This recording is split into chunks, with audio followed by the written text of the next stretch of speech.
Welcome to Night Tale Audiobooks. Tonight, we journey to the sweeping plains of Nebraska, where the golden age of the pioneers is flickering out like a dying hearth. This is A Lost Lady by Willa Cather. In the small town of Sweetwater, Marian Forrester is the ultimate symbol of refinement and beauty.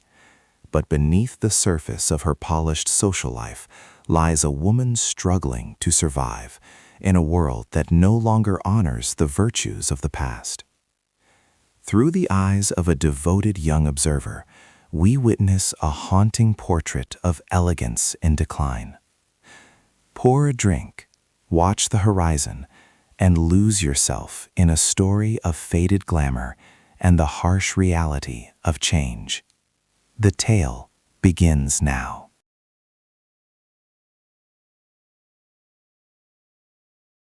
Chapter 1, Part 1. 30 or 40 years ago, in one of those gray towns along the Burlington Railroad, which are so much grayer today than they were then, there was a house well known from Omaha to Denver for its hospitality and for a certain charm of atmosphere.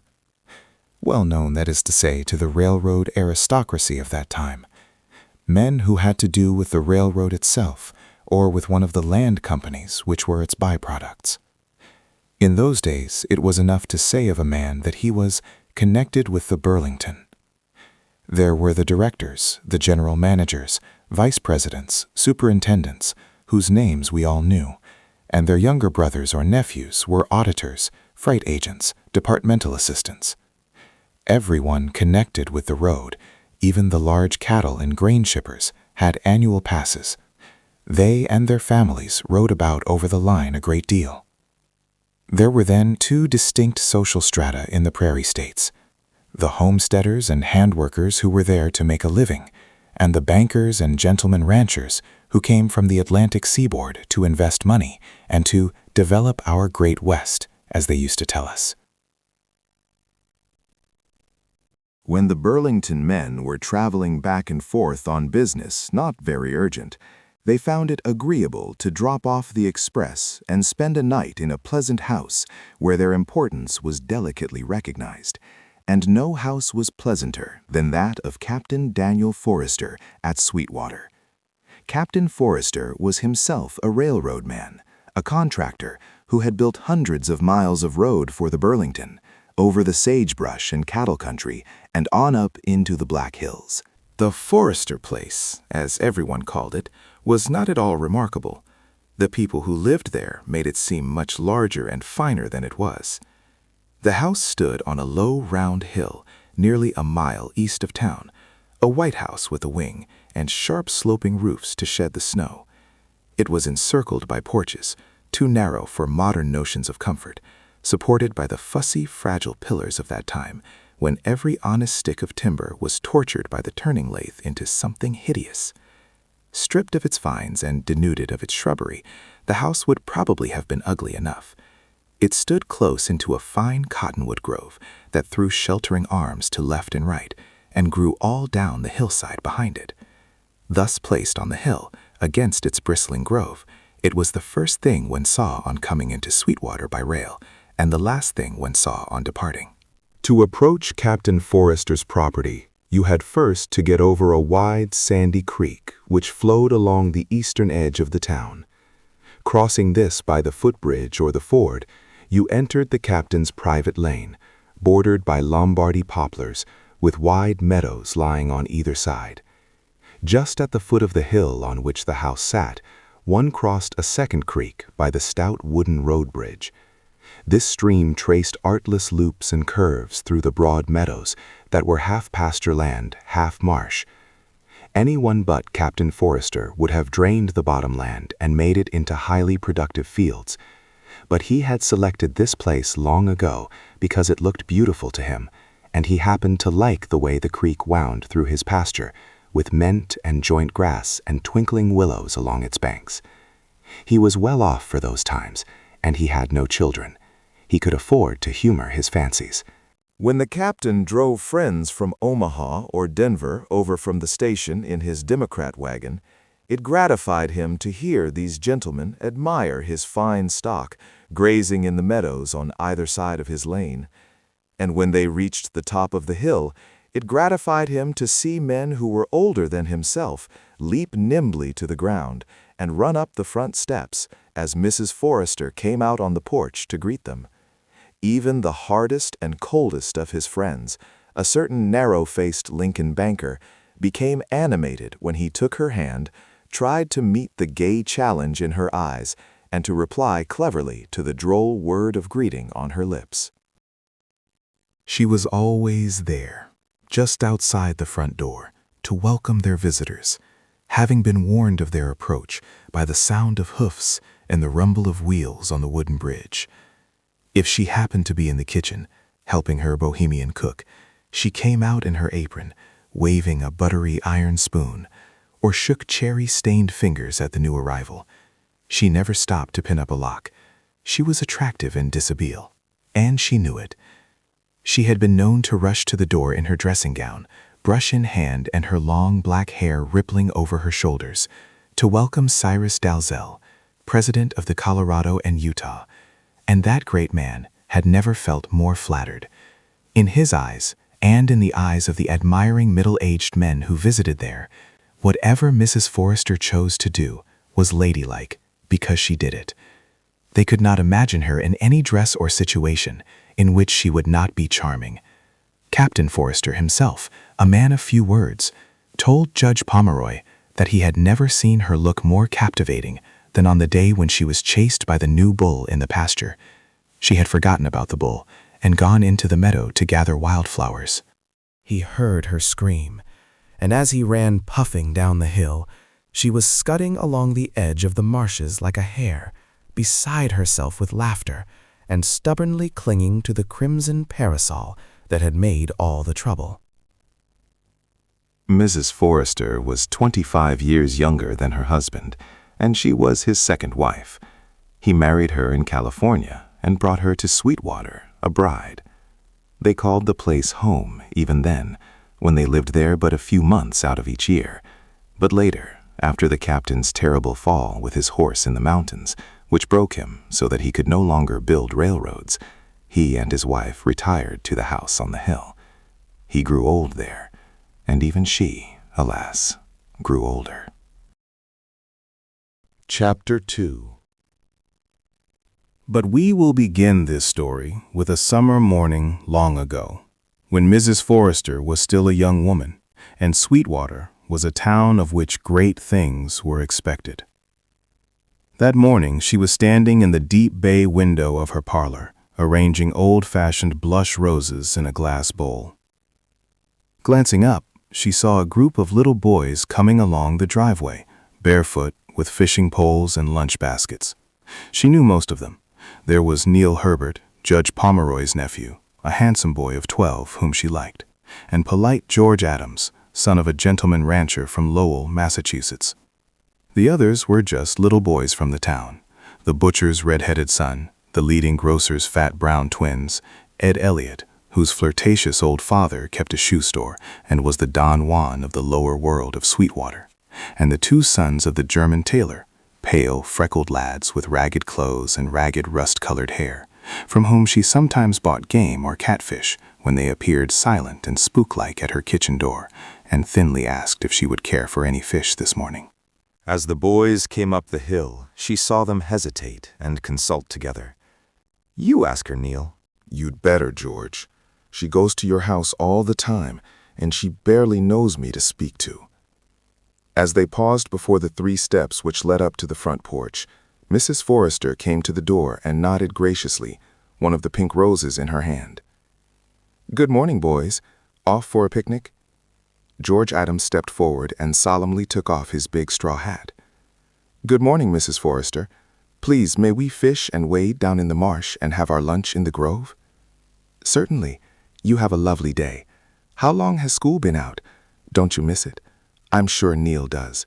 Judge Pomeroy tells me he's very studious." The boys laughed, and Neil looked unhappy. "Run along. And be sure you don't leave the gate into the pasture open. Mr. Forrester hates to have the cattle get in on his bluegrass." The boys went quietly round the house to the gate into the grove, then ran shouting down the grassy slopes under the tall trees. Mrs. Forrester watched them from the kitchen window until they disappeared behind the roll of the hill. She turned to her bohemian cook. "Mary, when you are baking this morning, put in a pan of cookies for those boys.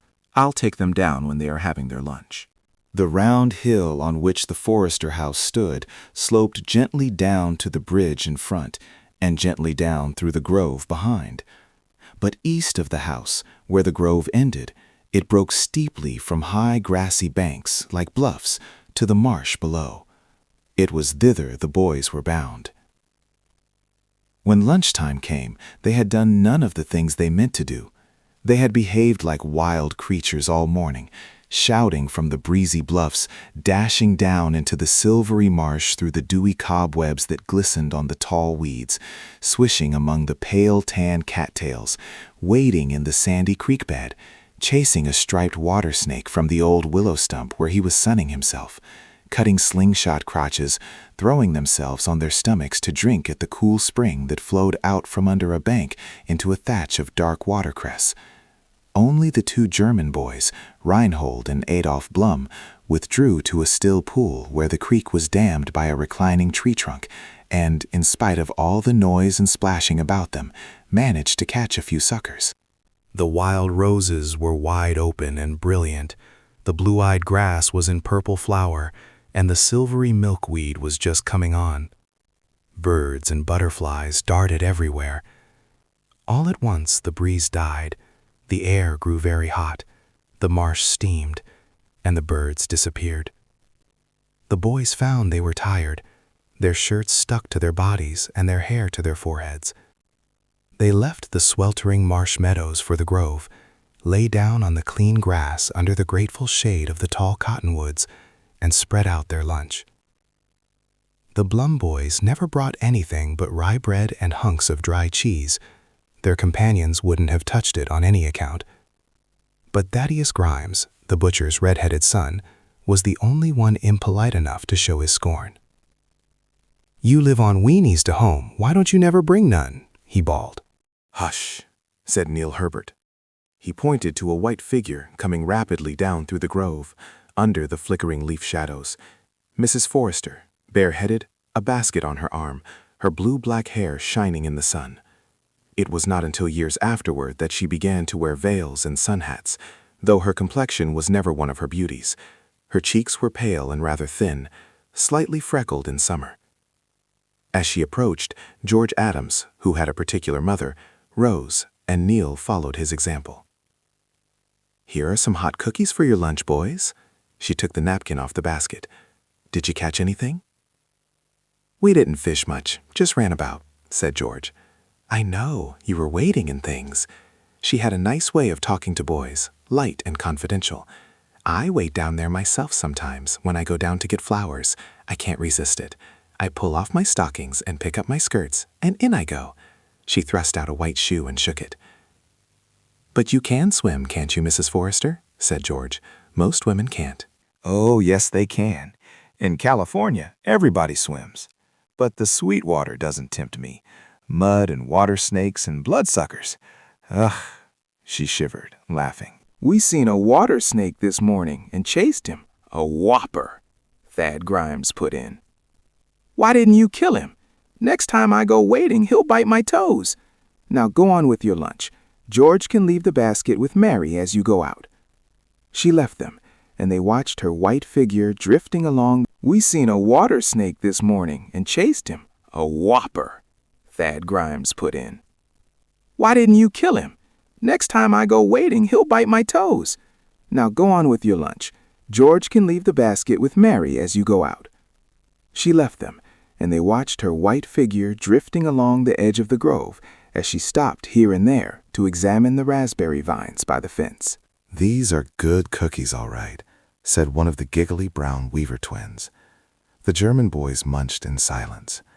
They were all rather pleased that Mrs. Forrester had come down to them herself, instead of sending Mary. Even rough little Thad Grimes, with his red thatch and catfish mouth, the characteristic feature of all the Grimes brood, knew that Mrs. Forrester was a very special kind of person. George and Neil were already old enough to see for themselves that she was different from the other townswomen, and to reflect upon what it was that made her so. The Bloom brothers regarded her humbly from under their pale, chewed-off hair as one of the rich and great of the world. They realized, more than their companions, that such a fortunate and privileged class was an axiomatic fact in the social order. The boys had finished their lunch and were lying on the grass talking about how Judge Pomeroy's water spaniel, Fanny, had been poisoned and who had certainly done it, when they had a second visitor. "Shut up, boys. There he comes now. That's Poison Ivy," said one of the Weaver twins. "Shut up. We don't want old Roger poisoned." A well-grown boy of 18 or 19, dressed in a shabby corduroy hunting suit, with a gun and game bag, had climbed up from the marsh and was coming down the grove between the rows of trees. He walked with a rude, arrogant stride, kicking at the twigs, and carried himself with unnatural erectness, as if he had a steel rod down his back. There was something defiant and suspicious about the way he held his head. He came up to the group and addressed them in a superior, patronizing tone. "Hello, kids. What are you doing here?"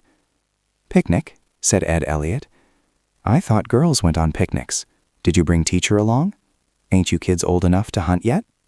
George Adams looked at him scornfully. "Of course we are. I got a .22 Remington for my last birthday, but we know better than to bring guns over here. You better hide yours, Mr. Ivy, or Mrs. Forrester will come down and tell you to get out." "She can't see us from the house. And anyhow, she can't say anything to me. I'm just as good as she is." To this the boys made no reply. Such an assertion was absurd, even to fish-mouthed Thad. His father's business depended upon some people being better than others and ordering better cuts of meat in consequence. If everybody ate round steak like Ivy Peters's family, there would be nothing in the butcher's trade. The visitor had put his gun and game bag behind a tree, however, and stood stiffly upright, surveying the group out of his narrow, beady eyes and making them all uncomfortable. George and Neil hated to look at Ivy, and yet his face had a kind of fascination for them. It was red, and the flesh looked hard, as if it were swollen from bee stings or from an encounter with poison ivy. This nickname, however, was given him because it was well known that he had made away with several other dogs before he had poisoned the judge's friendly water spaniel. The boy said he took a dislike to a dog and couldn't rest until he made an end of him. Ivy's red skin was flecked with tiny freckles, like rust spots, and in each of his hard cheeks there was a curly indentation, like a knot in a tree bowl, 2 permanent dimples which did anything but soften his countenance.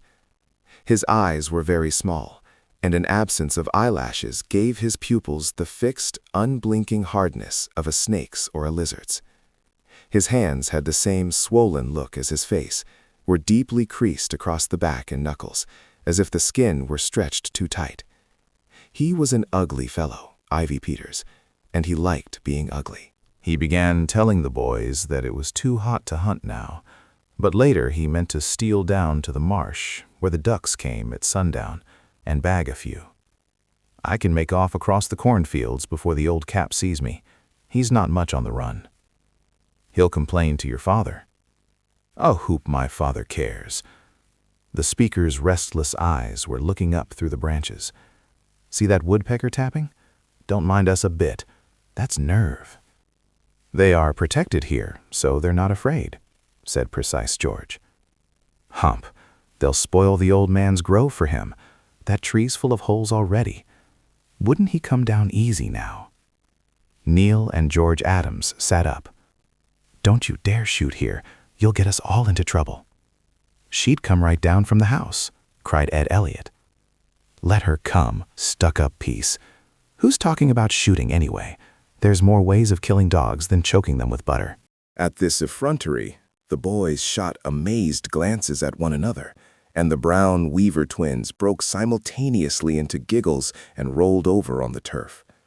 But Ivy seemed unaware that he was regarded as being especially resourceful where dogs were concerned.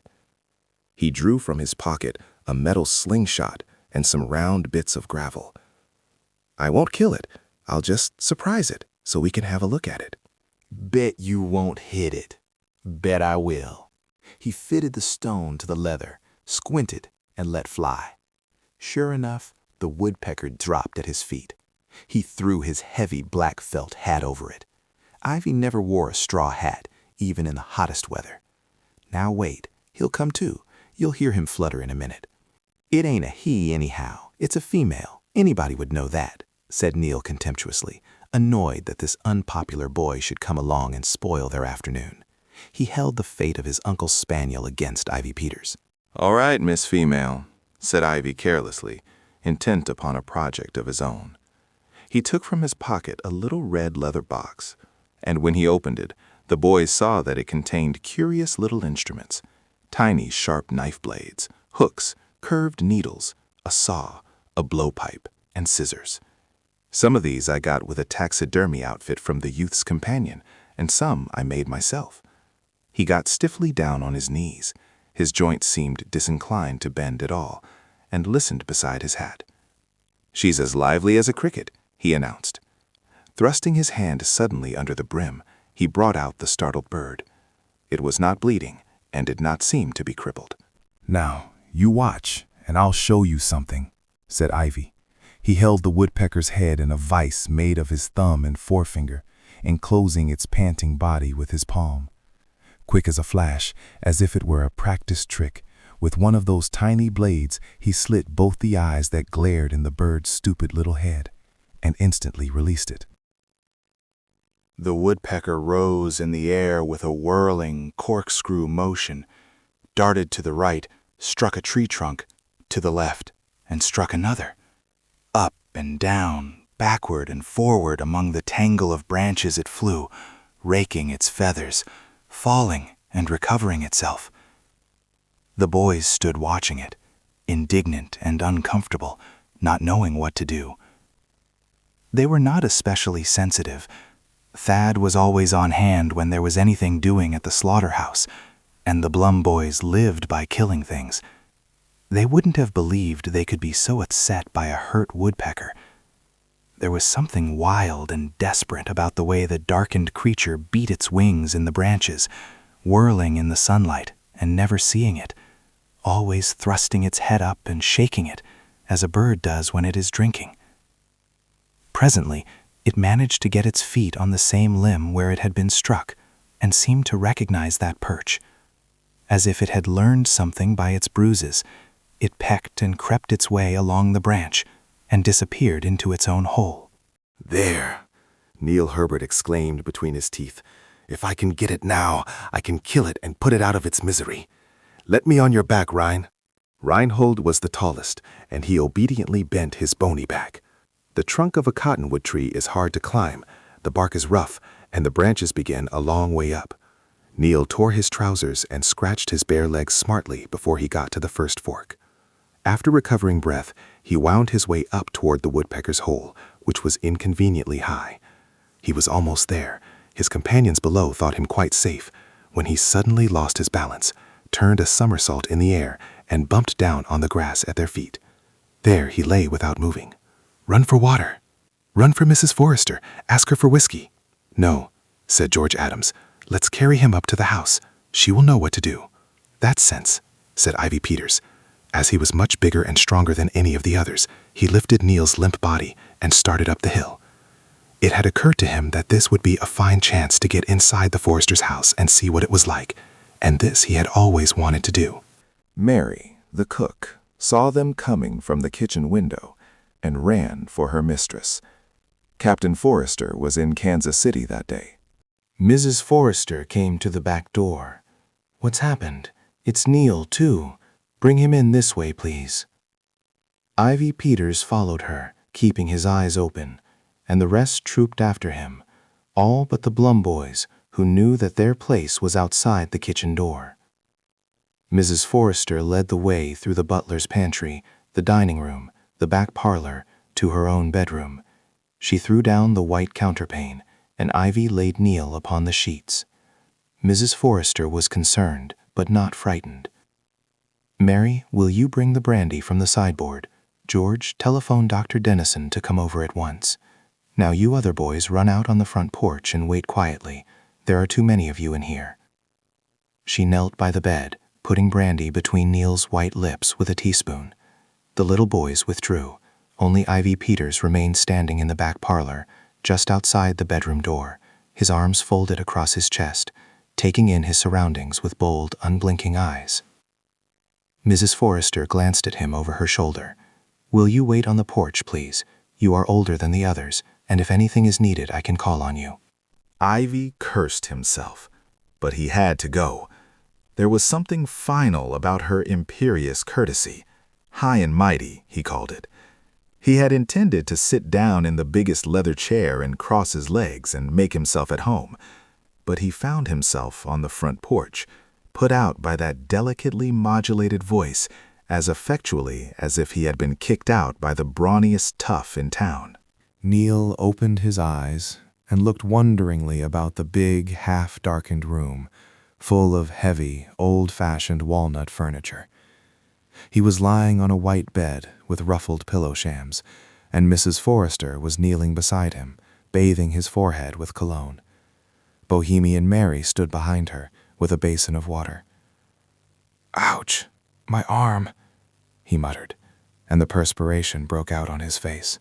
"Yes, dear, I'm afraid it's broken. Don't move. Dr. Dennison will be here in a few minutes. It doesn't hurt very much, does it?" "Numb," he said faintly. He was in pain, but he felt weak and contented. The room was cool and dusky and quiet. At his house, everything was horrid when one was sick. What soft fingers Mrs. Forrester had, and what a lovely lady she was. Inside the lace ruffle of her dress, he saw her white throat rising and falling so quickly. Suddenly, she got up to take off her glittering rings. She had not thought of them before. Shed them off her fingers with a quick motion as if she were washing her hands, and dropped them into Mary's broad palm. The little boy was thinking that he would probably never be in so nice a place again. The windows went almost down to the baseboard, like doors, and the closed green shutters let in streaks of sunlight that quivered on the polished floor and the silver things on the dresser. The heavy curtains were looped back with thick cords, like ropes. The marble-topped washstand was as big as a sideboard. The massive walnut furniture was all inlaid with pale-colored woods. Neil had a scroll saw, and this inlay interested him. "There, he looks better now, doesn't he, Mary?" Mrs. Forrester ran her fingers through his black hair and lightly kissed him on the forehead. Oh, how sweet she smelled. "Wheels on the bridge. It's Dr. Dennison. Go and show him in, Mary." Dr. Dennison set Neil's arm and took him home in his buggy. Home was not a pleasant place to go to, a frail eggshell house set off on the edge of the prairie where people of no consequence lived.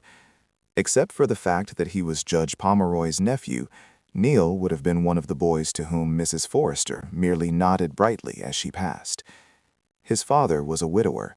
A poor relation, a spinster from Kentucky, kept house for them, and Neil thought she was probably the worst housekeeper in the world.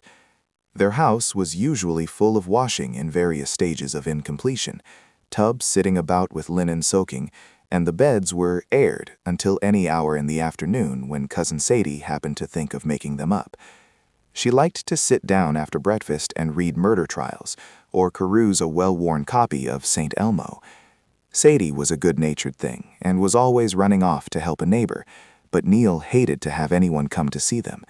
His father was at home very little, spent all his time at his office. He kept the county abstract books and made farm loans.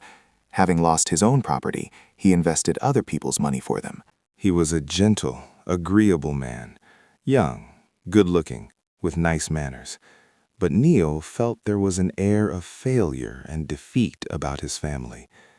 He clung to his maternal uncle, Judge Pomeroy, white-whiskered and portly, who was Captain Forrester's lawyer and a friend of all the great men who visited the Forresters. Neil was proud, like his mother. She died when he was 5 years old. She had hated the West and used haughtily to tell her neighbors that she would never think of living anywhere but in Fayette County, Kentucky, that they had only come to Sweetwater to make investments and to turn the crown into the pound. By that phrase, she was still remembered. Poor lady. Chapter 3 Chapter 3 For the next few years, Neil saw very little of Mrs. Forrester. She was an excitement that came and went with summer. She and her husband always spent the winter in Denver and Colorado Springs, left Sweetwater soon after Thanksgiving, and did not return until the 1st of May. He knew that Mrs. Forrester liked him, but she hadn't much time for growing boys. When she had friends staying with her and gave a picnic supper for them, or a dance in the grove on a moonlight night, Neil was always invited. Coming and going along the road to the marsh with the Bloom boys, he sometimes met the captain driving visitors over in the Democrat wagon, and he heard about these people from Black Tom, Judge Pomeroy's faithful Negro servant, who went over to wait on the table for Mrs. Forrester when she had a dinner party. Then came the accident which cut short the captain's career as a road builder.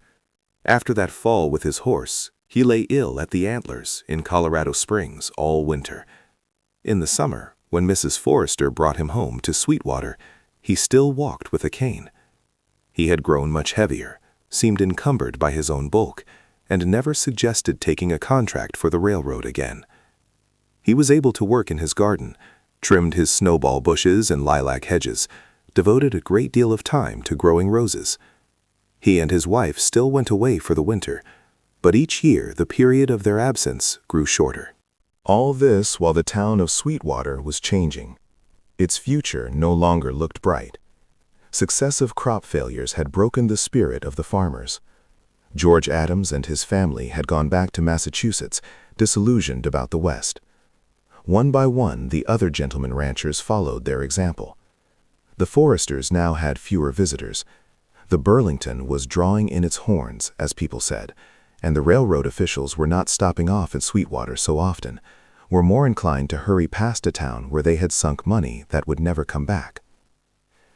Neil Herbert's father was one of the first failures to be crowded to the wall.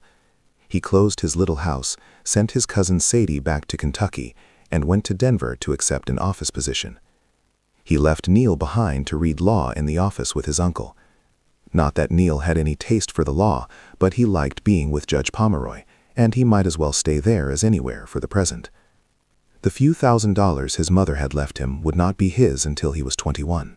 Neil fitted up a room for himself behind the suite which the judge retained for his law offices, on the second floor of the most pretentious brick block in town.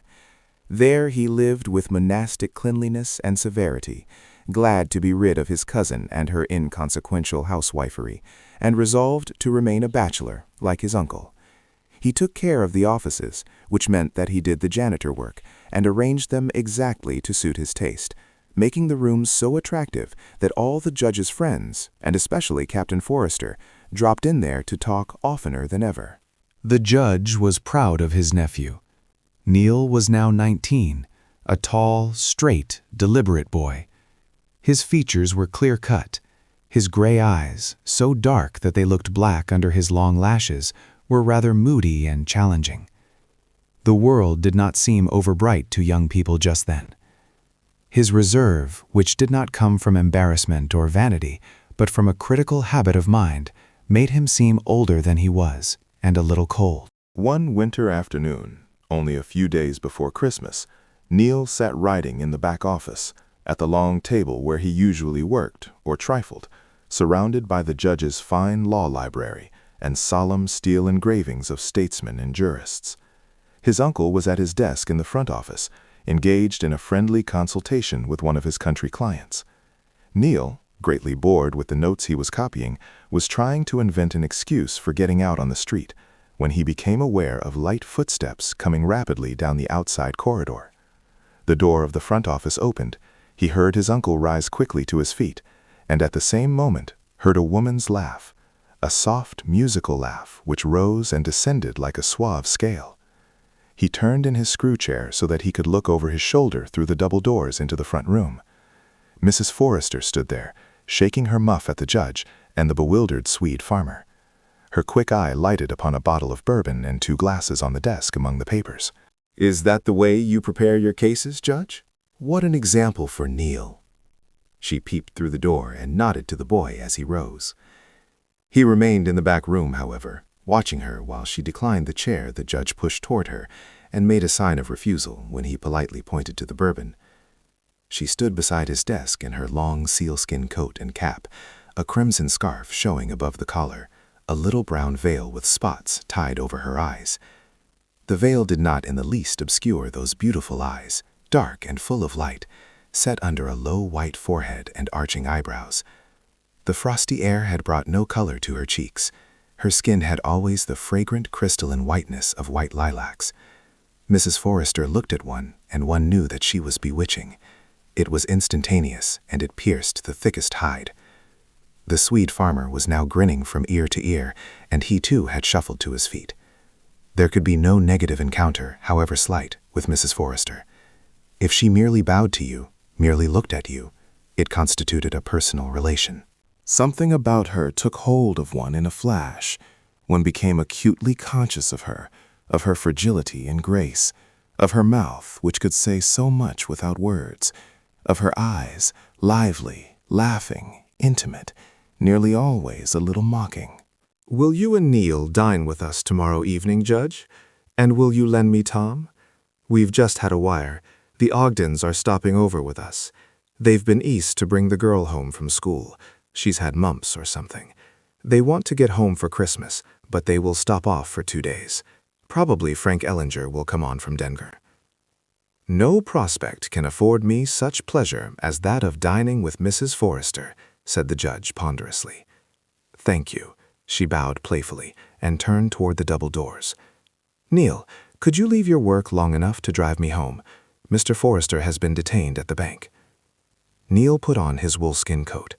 Mrs. Forrester took him by his shaggy sleeve and went with him quickly down the long corridor and the narrow stairs to the street. At the hitch bar stood her cutter, looking like a painted toy among the country sleds and wagons. Neil tucked the buffalo robes about Mrs. Forrester, untied the ponies, and sprang in beside her. Without direction, the team started down the frozen main street, where few people were abroad, crossed the creek on the ice, and trotted up the poplar-bordered lane toward the house on the hill. The late afternoon sun burned on the snow-crusted pastures. The poplars looked very tall and straight, pinched up and severe in their winter poverty. Mrs. Forrester chatted to Neil with her face turned toward him, holding her mull up to break the wind. "I'm counting on you to help me entertain Constance Ogden. Can you take her off my hands day after tomorrow? Come over in the afternoon? Your duties as a lawyer aren't very arduous yet." She smiled teasingly. "What can I do with a miss of 19? One who goes to college. I have no Lermit conversation for her." "Surely I haven't," Neil exclaimed. "Oh, but you're a boy. Perhaps you can interest her in lighter things. She's considered pretty." "Do you think she is?" "I haven't seen her lately. She was striking. China blue eyes and heaps of yellow hair. Not exactly yellow. What they call an ashen blonde, I believe." Neil had noticed that in describing the charms of other women, Mrs. Forrester always made fun of them a little. They drew up in front of the house. Ben Keezer came round from the kitchen to take the team. "You are to go back for Mr. Forrester at 6, Ben. Neil, come in for a moment and get warm." She drew him through the little storm entry, which protected the front door in winter, into the hall. "Hang up your coat and come along." He followed her through the parlor into the sitting room, where a little coal grate was burning under the black mantelpiece, and sat down in the big leather chair in which Captain Forrester dozed after his midday meal. It was a rather dark room, with walnut bookcases that had carved tops and glass doors. The floor was covered by a red carpet, and the walls were hung with large, old-fashioned engravings. The House of the Poet on the Last Day of Pompeii. Shakespeare reading before Queen Elizabeth. Mrs. Forrester left him, and presently returned carrying a tray with a decanter and sherry glasses.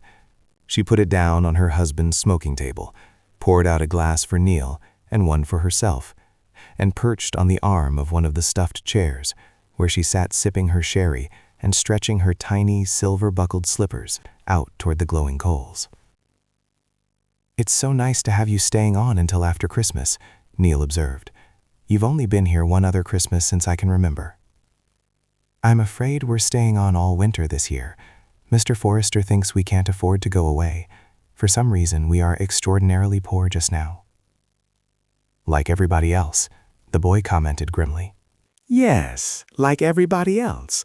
However, it does no good to be glum about it, does it? She refilled the 2 glasses. I always take a little sherry at this time in the afternoon. At Colorado Springs, some of my friends take tea, like the English, but I should feel like an old woman drinking teal. Besides, sherry is good for my throat. Neil remembered some legend about a weak chest and occasional terrifying hemorrhages, but that seemed doubtful as one looked at her. Fragile, indeed, but with such light, effervescing vitality. Perhaps I do seem old to you, Neil, quite old enough for tea and a cap. He smiled gravely. You seem always the same to me, Mrs. Forrester. Yes, and how is that? Lovely, just lovely. As she bent forward to put down her glass, she patted his cheek. Oh, you'll do very well for Constance. Then, seriously, I'm glad if I do, though. I want you to like me well enough to come to see us often this winter. You shall come with your uncle to make a 4th at whist. Mr. Forrester must have his whist in the evening. Do you think he is looking any worse, Neil? It frightens me to see him getting a little uncertain. But there, we must believe in good luck. She took up the half-empty glass and held it against the light. Neil liked to see the firelight sparkle on her earrings, long pendants of garnets and seed pearls in the shape of fleur-de-lis. She was the only woman he knew who wore earrings. They hung naturally against her thin, triangular cheeks. Captain Forrester, although he had given her handsomer ones, liked to see her wear these, because they had been his mother's. It gratified him to have his wife wear jewels. It meant something to him. She never left off her beautiful rings unless she was in the kitchen. "A winter in the country may do him good," said Mrs. Forrester, after a silence during which she looked intently into the fire, as if she were trying to read the outcome of their difficulties there. "He loves this place so much. But you and Judge Pomeroy must keep an eye on him when he is in town, Neil. If he looks tired or uncertain, make some excuse and bring him home. He can't carry a drink or 2 as he used." She glanced over her shoulder to see that the door into the dining room was shut. Once last winter, he had been drinking with some old friends at the Antlers, nothing unusual, just as he always did, as a man must be able to do, but it was too much for him. When he came out to join me in the carriage, coming down that long walk, you know, he fell. There was no ice, he didn't slip. It was simply because he was unsteady. He had trouble getting up. I still shiver to think of it. To me, it was as if one of the mountains had fallen down. A little later, Neil went plunging down the hill, looking exultantly into the streak of red sunset. Oh, the winter would not be so bad this year. How strange that she should be here at all, a woman like her among common people. Not even in Denver had he ever seen another woman so elegant. He had sat in the dining room of the Brown Palace Hotel and watched them as they came down to dinner, fashionable women from the East on their way to California. But he had never found one so attractive and distinguished as Mrs. Forrester. Compared with her, other women were heavy and dull. Even the pretty ones seemed lifeless. They had not that something in their glance that made one's blood tingle. And never elsewhere had he heard anything like her inviting, musical laugh that was like the distant measures of dance music heard through opening and shutting doors. He could remember the very first time he ever saw Mrs. Forrester, when he was a little boy. He had been loitering in front of the Episcopal Church one Sunday morning when a low carriage drove up to the door. Ben Keezer was on the front seat, and on the back seat was a lady, alone, in a black silk dress all puffs and ruffles, and a black hat, carrying a parasol with a carved ivory handle. As the carriage stopped, she lifted her dress to alight. Out of a swirl of foamy white petticoats, she thrust a black, shiny slipper. She stepped lightly to the ground, and with a nod to the driver went into the church. The little boy followed her through the open door, saw her enter a pew and kneel. He was proud now that at the first moment he had recognized her as belonging to a different world from any he had ever known. Neil paused for a moment at the end of the lane to look up at the last skeleton poplar in the long row. Just above its pointed tip hung the hollow, silver winter moon. Chapter 4. In pleasant weather, Judge Pomeroy walked to the Forresters, but on the occasion of the dinner for the Ogdens, he engaged the liveryman to take him and his nephew over in one of the town hacks, vehicles seldom used except for funerals and weddings. They smelled strongly of the stable and contained lap robes as heavy as lead and as slippery as oiled paper. Neil and his uncle were the only townspeople asked to the Forresters that evening. They rolled over the creek and up the hill in state, and emerged covered with horsehair. Captain Forrester met them at the door, his burly figure buttoned up in a frock coat, a flat collar and black string tie under the heavy folds of his neck. He was always clean-shaven except for a drooping, dun-colored mustache. The company stood behind him laughing, while Neil caught up the whisk broom and began dusting roan hairs off his uncle's broadcloth. Mrs. Forrester gave Neil a brushing in turn, and then took him into the parlor and introduced him to Mrs. Ogden and her daughter. The daughter was a rather pretty girl, Neil thought, in a pale pink evening dress which left bare her smooth arms and short, dimpled neck. Her eyes were, as Mrs. Forrester had said, a china blue, rather prominent and inexpressive. Her fleece of ashy gold hair was bound about her head with silver bands. In spite of her fresh, rose-like complexion, her face was not altogether agreeable. Two dissatisfied lines reached from the corners of her short nose to the corners of her mouth. When she was displeased, even a little, these lines tightened, drew her nose back, and gave her a suspicious, injured expression. Neil sat down by her and did his best, but he found her hard to talk to. She seemed nervous and distracted, kept glancing over her shoulder, and crushing her handkerchief up in her hands. Her mind, clearly, was elsewhere. After a few moments, he turned to the mother, who was more easily interested. Mrs. Ogden was almost unpardonably homely. She had a pear-shaped face, and across her high forehead lay a row of flat, dry curls. Her bluish-brown skin was almost the color of her violet dinner dress. A diamond necklace glittered about her wrinkled throat. Unlike Constance, she seemed thoroughly amiable, but as she talked, she tilted her head and used her eyes, availing herself of those arch glances which she had supposed only pretty women indulged in. Probably she had long been surrounded by people to whom she was an important personage, and had acquired the manner of a spoiled darling. Neil thought her rather foolish at first, but in a few moments he had got used to her mannerisms and began to like her.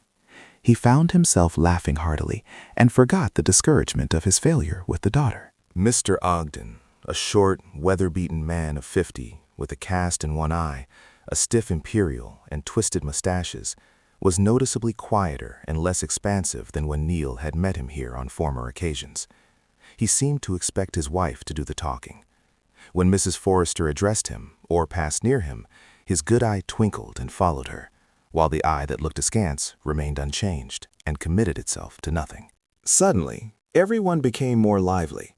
The air warmed and the lamplight seemed to brighten, as a fourth member of the Denver party came in from the dining room with a glittering tray full of cocktails he had been making. Frank Ellinger was a bachelor of 40, 6'2", with long, straight legs, fine shoulders, and a figure that still permitted his white waistcoat to button without a wrinkle under his conspicuously well-cut dinner coat. His black hair, coarse and curly as the filling of a mattress, was gray about the ears. His florid face showed little purple veins about his beaked nose, a nose like the prow of a ship with long nostrils. His chin was deeply cleft. His thick, curly lips seemed very muscular, very much under his control, and with his strong white teeth, irregular and curved, gave him the look of a man who could bite an iron rod in two with a snap of his jaws. His whole figure seemed very much alive under his clothes, with a restless, muscular energy that had something of the cruelty of wild animals in it. Neil was very much interested in this man, the hero of many ambiguous stories. He didn't know whether he liked him or not. He knew nothing bad about him, but he felt something evil. The cocktails were the signal for general conversation. The company drew together in one group. Even Miss Constance seemed less dissatisfied. Ellinger drank his cocktail standing beside her chair and offered her the cherry in his glass. They were old-fashioned whiskey cocktails. Nobody drank martinis then. Jen was supposed to be the consolation of sailors and inebriate scrubwomen. "Very good, Frank, very good," Captain Forrester pronounced, drawing out a fresh cologne-scented handkerchief to wipe his mustache. "Are encores in order?" The captain puffed slightly when he talked. His eyes, always somewhat suffused and bloodshot since his injury, blinked at his friends from under his heavy lids. "One more round for everybody, Captain." Ellinger brought in from the sideboard a capacious shaker and refilled all the glasses except Miss Ogden's. At her, he shook his finger and offered her the little dish of maraschino cherries. "No, I don't want those. I want the one in your glass," she said with a pouty smile. "I like it to taste of something." "Constance," said her mother reprovingly, rolling her eyes at Mrs. Forrester, as if to share with her the charm of such innocence. "Neil," Mrs. Forrester laughed, "won't you give the child your cherry, too?" Neil promptly crossed the room and proffered the cherry in the bottom of his glass. She took it with her thumb and forefinger and dropped it into her own, where, he was quick to observe, she left it when they went out to dinner. A stubborn piece of pink flesh, he decided, and certainly a fool about a man quite old enough to be her father. He sighed when he saw that he was placed next her at the dinner table.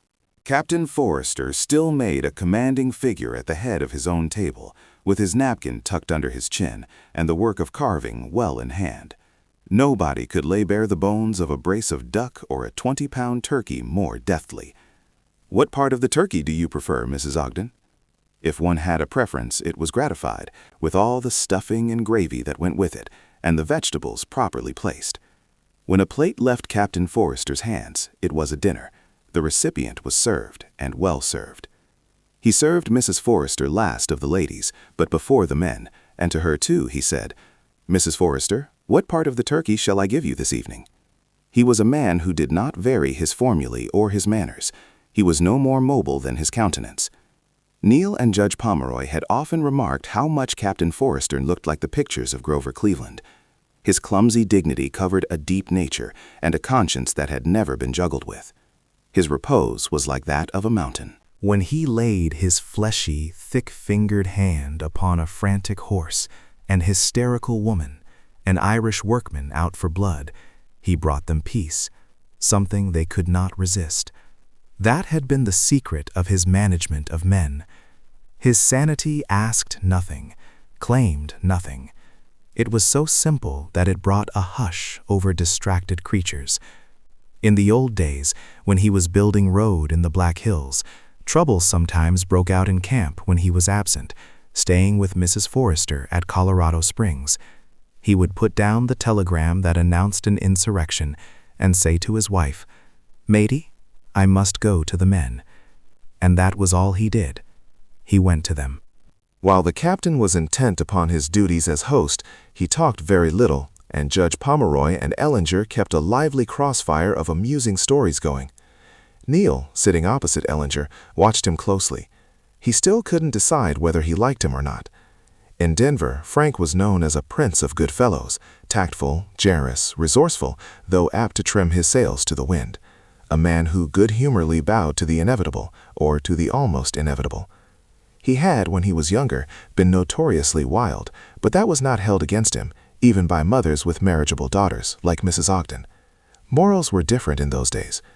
Neil had heard his uncle refer to Ellinger's youthful infatuation with a woman called Nell Emerald, a handsome and rather unusual woman who conducted a house properly licensed by the Denver police. Nell Emerald had told an old clubman that though she had been out behind young Ellinger's new trotting horse, she had no respect for a man who would go driving with a prostitute in broad daylight. This story and a dozen like it were often related of Ellinger, and the women laughed over them as heartily as the men. All the while that he was making a scandalous chronicle for himself. Young Ellinger had been devotedly caring for an invalid mother, and he was described to strangers as a terribly fast young man and a model son. That combination pleased the taste of the time. Nobody thought the worse of him. Now that his mother was dead, he lived at the Brown Palace Hotel, though he still kept her house at Colorado Springs. When the roast was well underway, Black Tom, very formal in a white waistcoat and high collar, poured the champagne. Captain Forrester lifted his glass, the frail stem between his thick fingers, and glancing round the table at his guests and at Mrs. Forrester, said, "Happy days." It was the toast he always drank at dinner, the invocation he was sure to utter when he took a glass of whiskey with an old friend. Whoever had heard him say it once liked to hear him say it again. Nobody else could utter those two words as he did, with such gravity and high courtesy. It seemed a solemn moment, seemed to knock at the door of fate, behind which all days, happy and otherwise, were hidden. Neil drank his wine with a pleasant shiver, thinking that nothing else made life seem so precarious, the future so cryptic and unfathomable, as that brief toast uttered by the massive man. Happy days. Mrs. Ogden turned to the host with her most languishing smile. "Captain Forrester, I want you to tell Constance," she was an East Virginia woman, and what she really said was, "Captain Forrester, I want you to tell," etc. Her vowels seemed to roll about in the same way her eyes did. "I want you to tell Constance about how you first found this lovely spot, way back in Indian times." The captain looked down the table between the candles at Mrs. Forrester, as if to consult her. She smiled and nodded, and her beautiful earrings swung beside her pale cheeks. She was wearing her diamonds tonight and a black velvet gown. Her husband had archaic ideas about jewels. A man bought them for his wife in acknowledgement of things he could not gracefully utter. They must be costly.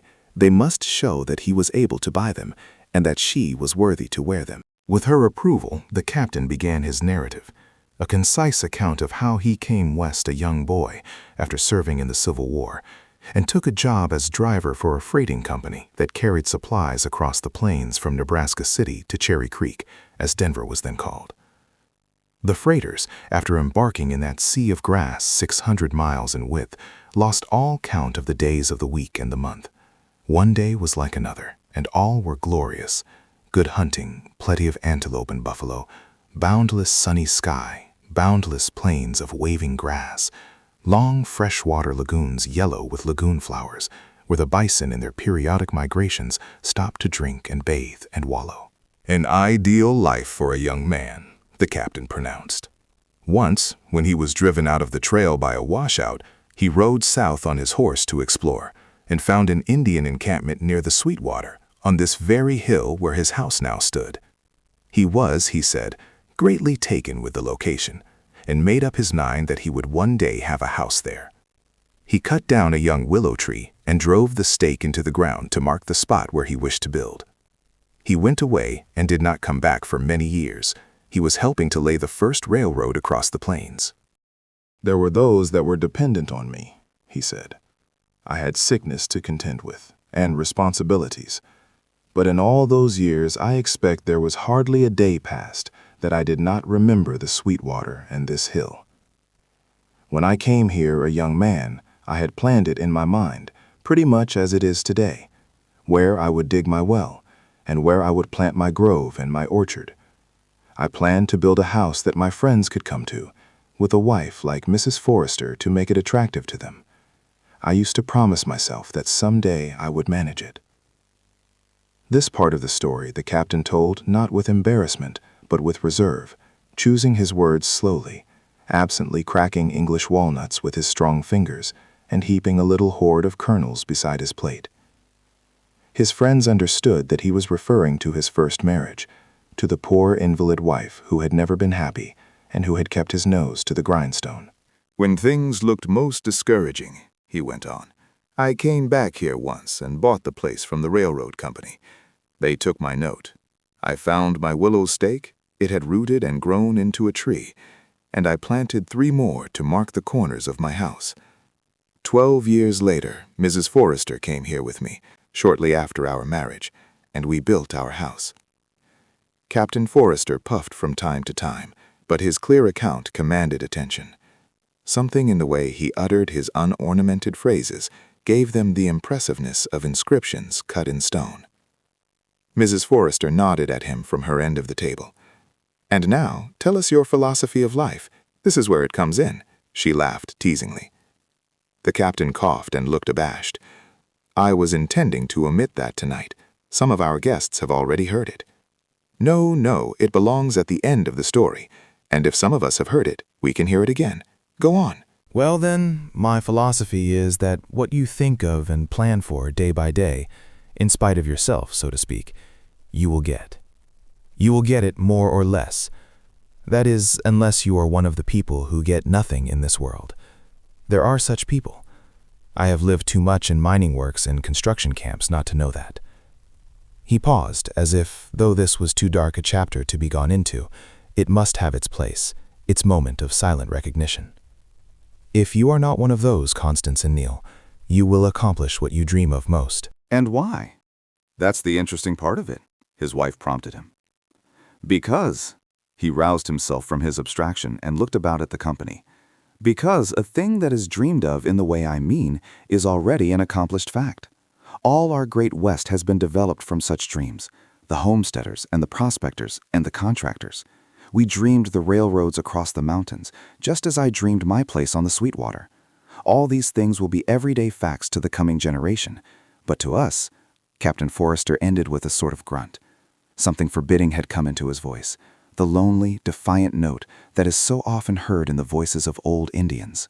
Mrs. Ogden had listened to the story with such sympathy that Neil liked her better than ever, and even the preoccupied Constance seemed able to give it her attention. They rose from the dessert and went into the parlor to arrange the card tables. The captain still played whist as well as ever. As he brought out a box of his best cigars, he paused before Mrs. Ogden and said, "Is smoke offensive to you, Mrs. Ogden?" When she protested that it was not, he crossed the room to where Constance was talking with Ellinger and asked with the same grave courtesy, "Is smoke offensive to you, Constance?" Had there been half a dozen women present, he would have asked that question of each, probably, and in the same words.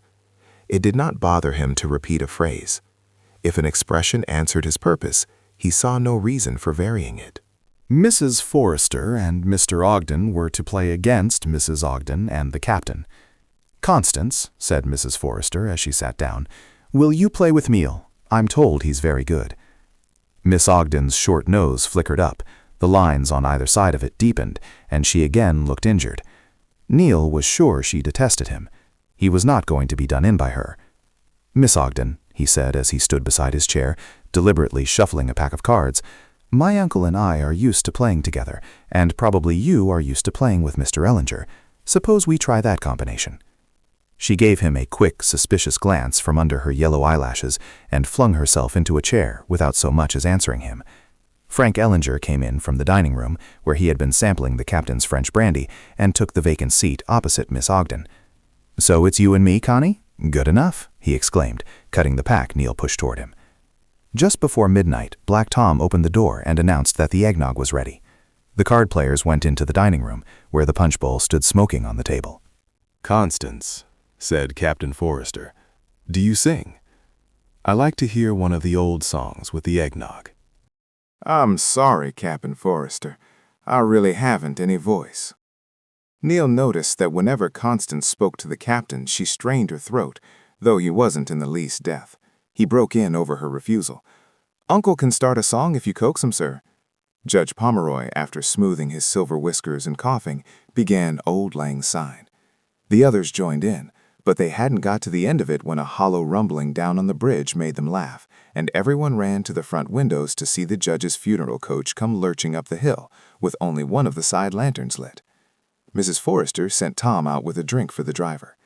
While Neil and his uncle were putting on their overcoats in the hall, she came up to them and whispered coaxingly to the boy, "Remember, you are coming over tomorrow at 2. I am planning a drive, and I want you to amuse Constance for me." Neil bit his lip and looked down into Mrs. Forrester's laughing, persuasive eyes. "I'll do it for you, but that's the only reason," he said threateningly. I understand. For me, I'll credit it to your account.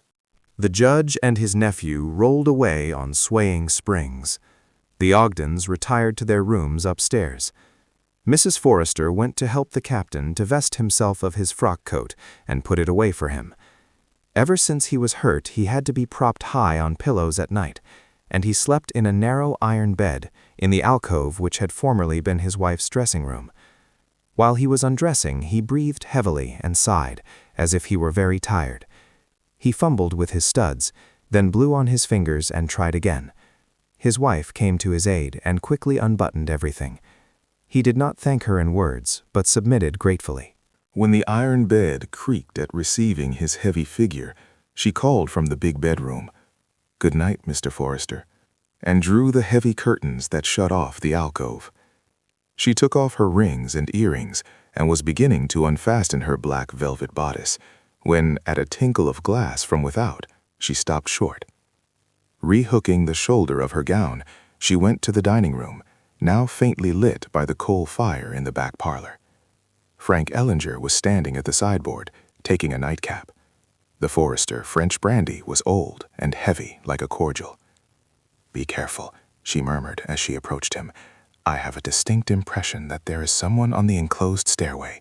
There is a wide crack in the door. Ah, but kittens have claws these days. Pour me just a little. Thank you. I'll have mine in by the fire." He followed her into the next room, where she stood by the grate, looking at him in the light of the pale blue flames that ran over the fresh coal, put on to keep the fire. "You've had a good many brandies, Frank," she said, studying his flushed, masterful face. "Not too many. I'll need them tonight," he replied meaningly. She nervously brushed back a lock of hair that had come down a little. "It's not tonight. It's morning. Go to bed and sleep as late as you please. Take care. I heard silk stockings on the stairs. Good night." She put her hand on the sleeve of his coat. The white fingers clung to the black cloth as bits of paper cling to magnetized iron. Her touch, soft as it was, went through the man, all the feet and inches of him. His broad shoulders lifted on a deep breath. He looked down at her. Her eyes fell. "Good night," she said faintly. As she turned quickly away, the train of her velvet dress caught the leg of his broadcloth trousers and dragged with a friction that crackled and threw sparks. Both started. They stood looking at each other for a moment before she actually slipped through the door. Ellinger remained by the hearth, his arms folded tight over his chest, his curly lips compressed, frowning into the fire. Chapter 5. Neil went up the hill the next afternoon, just as the cutter with the 2 black ponies jingled round the driveway and stopped at the front door. Mrs. Forrester came out on the porch, dressed for a sleigh ride. Ellinger followed her, buttoned up in a long fur-lined coat, showily befrogged down the front, with a glossy astrakhan cutter. He looked even more powerful and bursting with vigor than last night. His highly colored, well-visored countenance shone with a good opinion of himself and of the world. Mrs. Forrester called to Neil gaily, "We are going down to the Sweetwater to cut cedar boughs for Christmas. Will you keep Constance company? She seems a trifle disappointed at being left behind, but we can't take the big sleigh. The pole is broken. Be nice to her, there's a good boy." She pressed his hand, gave him a meaning, confidential smile, and stepped into the sleigh. Ellinger sprang in beside her, and they glided down the hill with a merry tinkle of sleigh bells. Neil found Miss Ogden in the back parlor, playing solitaire by the fire. She was clearly out of humor. "Come in, Mr. Herbert. I think they might have taken us along, don't you? I want to see the river my own self. I hate being shut up in the house." "Let's go out then. Wouldn't you like to see the town?" Constance seemed not to hear him. She was wrinkling and unwrinkling her short nose, and the restless lines about her mouth were fluttering. "What's to hinder us from getting a sleigh at the livery barn and going down to the Sweetwater? I don't suppose the river's private property." She gave a nervous, angry laugh and looked hopefully at Neil. "We couldn't get anything at this hour. The livery teams are all out," he said with firmness. Constance glanced at him suspiciously, then sat down at the card table and leaned over it, drawing her plump shoulders together. Her fluffy yellow hair was wound round her head like a scarf and held in place by narrow bands of black velvet. The ponies had crossed the second creek and were trotting down the high road toward the river. Mrs. Forrester expressed her feelings in a laugh full of mischief. "Is she running after us? Where did she get the idea that she was to come? What a relief to get away." She lifted her chin and sniffed the air. The day was gray, without sun, and the air was still and dry, a warm cold. "Poor Mr. Ogden," she went on.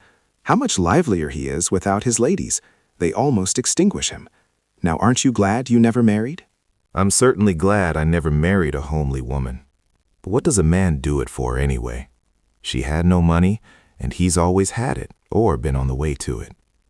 Well, they're off tomorrow. And Connie, you've reduced her to a state of imbecility, really. What an afternoon Neil must be having. She laughed as if the idea of his predicament delighted her. Who's this kid anyway? Ellinger held the ponies in a little and turned down his high astrakhan collar. Let's have a look at you, Marian. Mrs. Forrester was holding her muff before her face to catch the flying particles of snow the ponies kicked up. From behind it, she glanced at him sideways. "Well," she said teasingly. He put his arm through hers and settled himself low in the sleigh. "You ought to look at me better than that. It's been a devil of a long while since I seen you." "Perhaps it's been too long," she murmured.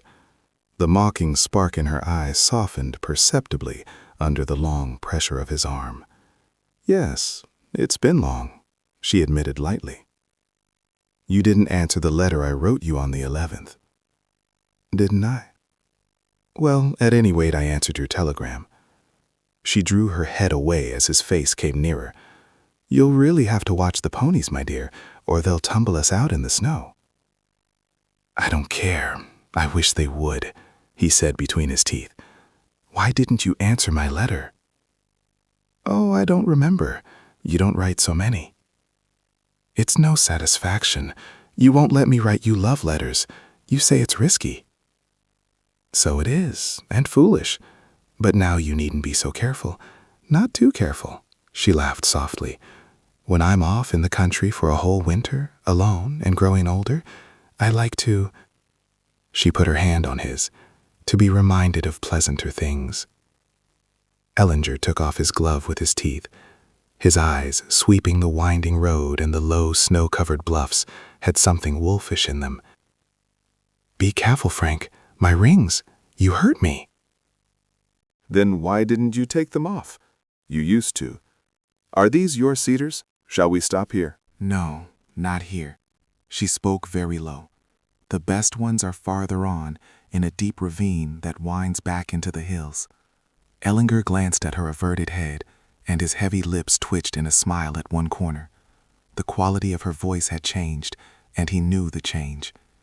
They went spinning along the curves of the winding road, saying not a word. Mrs. Forrester sat with her head bent forward, her face half hidden in her muff. At last she told him to stop. To the right of the road he saw a thicket. Behind it, a dry watercourse wound into the bluffs. The tops of the dark, steel cedars, just visible from the road, indicated its windings. "Sit still," he said, "while I take out the horses."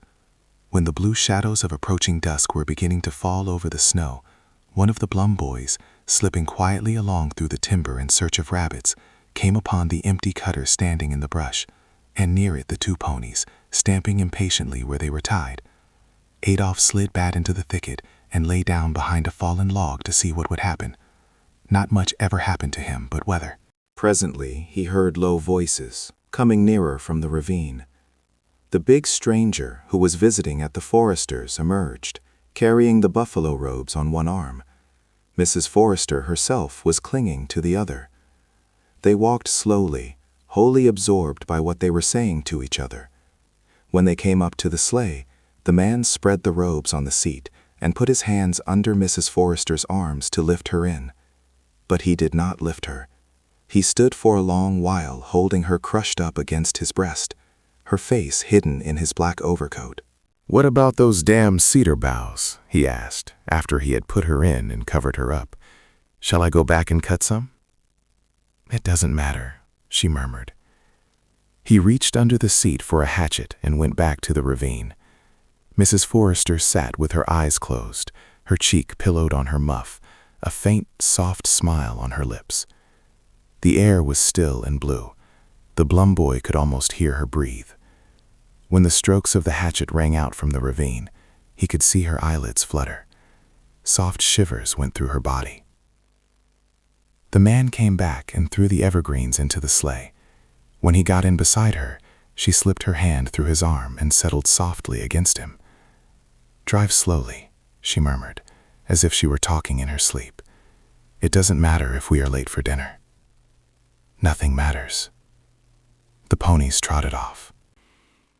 The pale Bloom boy rose from behind his log and followed the tracks up the ravine.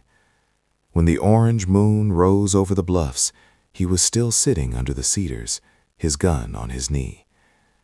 While Mrs. Forrester had been waiting there in the sleigh, with her eyes closed, feeling so safe, he could almost have touched her with his hand. He had never seen her before when her mocking eyes and lively manner were not between her and all the world. If it had been Thad Grimes who lay behind that log now, or Ivy Peters. But with Adolph Blum, her secrets were safe. His mind was futile. The rich and fortunate were also the privileged. These warm-blooded, quick-breathing people took chances, followed impulses only dimly understandable to a boy who was wet and weather-chapped all the year, who waded in the mud fishing for cat or lay in the marsh waiting for wild duck. Mrs. Forrester had never been too haughty to smile at him when he came to the back door with his fish. She never haggled about the price. She treated him like a human being. His little chats with her, her nod and smile when she passed him on the street, were among the pleasantest things he had to remember. She bought game of him in the closed season and didn't give him away. Chapter 6. It was during that winter, the first one Mrs. Forrester had ever spent in the house on the hill, that Neil came to know her very well. For the Forresters that winter was a sort of isthmus between two estates. Soon afterward came a change in their fortunes, and for Neil it was a natural turning point, since in the autumn he was 19, and in the spring he was 20, a very great difference. After the Christmas festivities were over, the whist parties settled into a regular routine. 3 evenings a week, Judge Pomeroy and his nephew sat down to cards with the Forresters. Sometimes they went over early and dined there. Sometimes they stayed for a late supper after the last rubber. Neil, who had been so content with a bachelor's life, and who had made up his mind that he would never live in a place that was under the control of women, found himself becoming attached to the comforts of a well-conducted house, to the pleasures of the table, to the soft chairs and soft lights and agreeable human voices at the Forresters. On bitter, windy nights, sitting in his favorite blue chair before the grate, he used to wonder how he could manage to tear himself away, to plunge into the outer darkness and run down the long frozen road and up the dead street of the town. Captain Forrester was experimenting with bulbs that winter and had built a little glass conservatory on the south side of the house, off the back parlor. Through January and February, the house was full of narcissus and Roman hyacinths, and their heavy, spring-like odor made a part of the enticing comfort of the fireside there. Where Mrs. Forrester was, dullness was impossible, Neil believed. The charm of her conversation was not so much in what she said, though she was often witty, but in the quick recognition of her eyes, in the living quality of her voice itself. One could talk with her about the most trivial things and go away with a high sense of elation. The secret of it, he supposed, was that she couldn't help being interested in people, even very commonplace people. If Mr. Ogden or Mr. Dalzell were not there to tell their best stories for her, then she could be amused by Ivy Peters' ruffianly manners, or the soft compliments of Old Man Elliot when he sold her a pair of winter shoes. She had a fascinating gift of mimicry. When she mentioned the fat Iceman, or Thad Grimes at his meat block, or the Blum boys with their dead rabbits, by a subtle suggestion of their manner, she made them seem more individual and vivid than they were in their own person. She often caricatured people to their faces, and they were not offended, but greatly flattered. Nothing pleased one more than to provoke her laughter. Then you felt you were getting on with her. It was her form of commenting, of agreeing with you and appreciating you when you said something interesting, and it often told you a great deal that was both too direct and too elusive for words. Long, long afterward, when Neil did not know whether Mrs. Forrester were living or dead, if her image flashed into his mind, it came with the brightness of dark eyes, her pale triangular cheeks with long earrings, and her many-colored laugh. When he was dull and tired of everything, he used to think that if he could hear that long-lost lady laugh again, he could be gay. The big storm of the winter came late that year, swept down over Sweetwater the first day of March, and beat upon the town for 3 days and nights. 30 inches of snow fell, and the cutting wind blew it into whirling drifts. The Forresters were snowed in. Ben Keezer, their man of all work, did not attempt to break a road or even to come over to the town himself.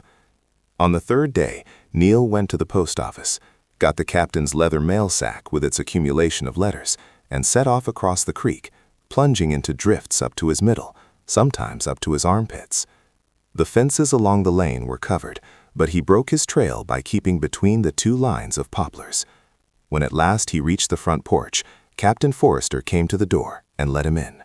Glad to see you, my boy. Very glad. It's been a little lonesome for us. You must have had hard work getting over. I certainly appreciate it. Come to the sitting room fire and dry yourself. We will talk quietly. Mrs. Forrester has gone upstairs to lie down. She's been complaining of a headache. Neil stood before the fire in his rubber boots, drying his trousers.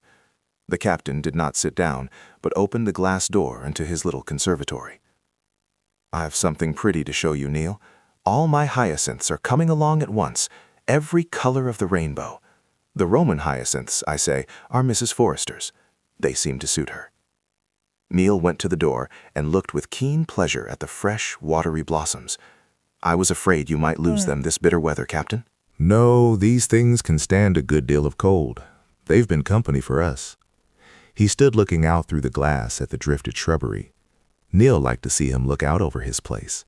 A man's house is his castle, his look seemed to say. Ben tells me the rabbits have come up to the barn to eat the hay. Everything green is covered up. I had him throw a few cabbages out for them, so they won't suffer. Mrs. Forrester has been on the porch every day, feeding the snowbirds.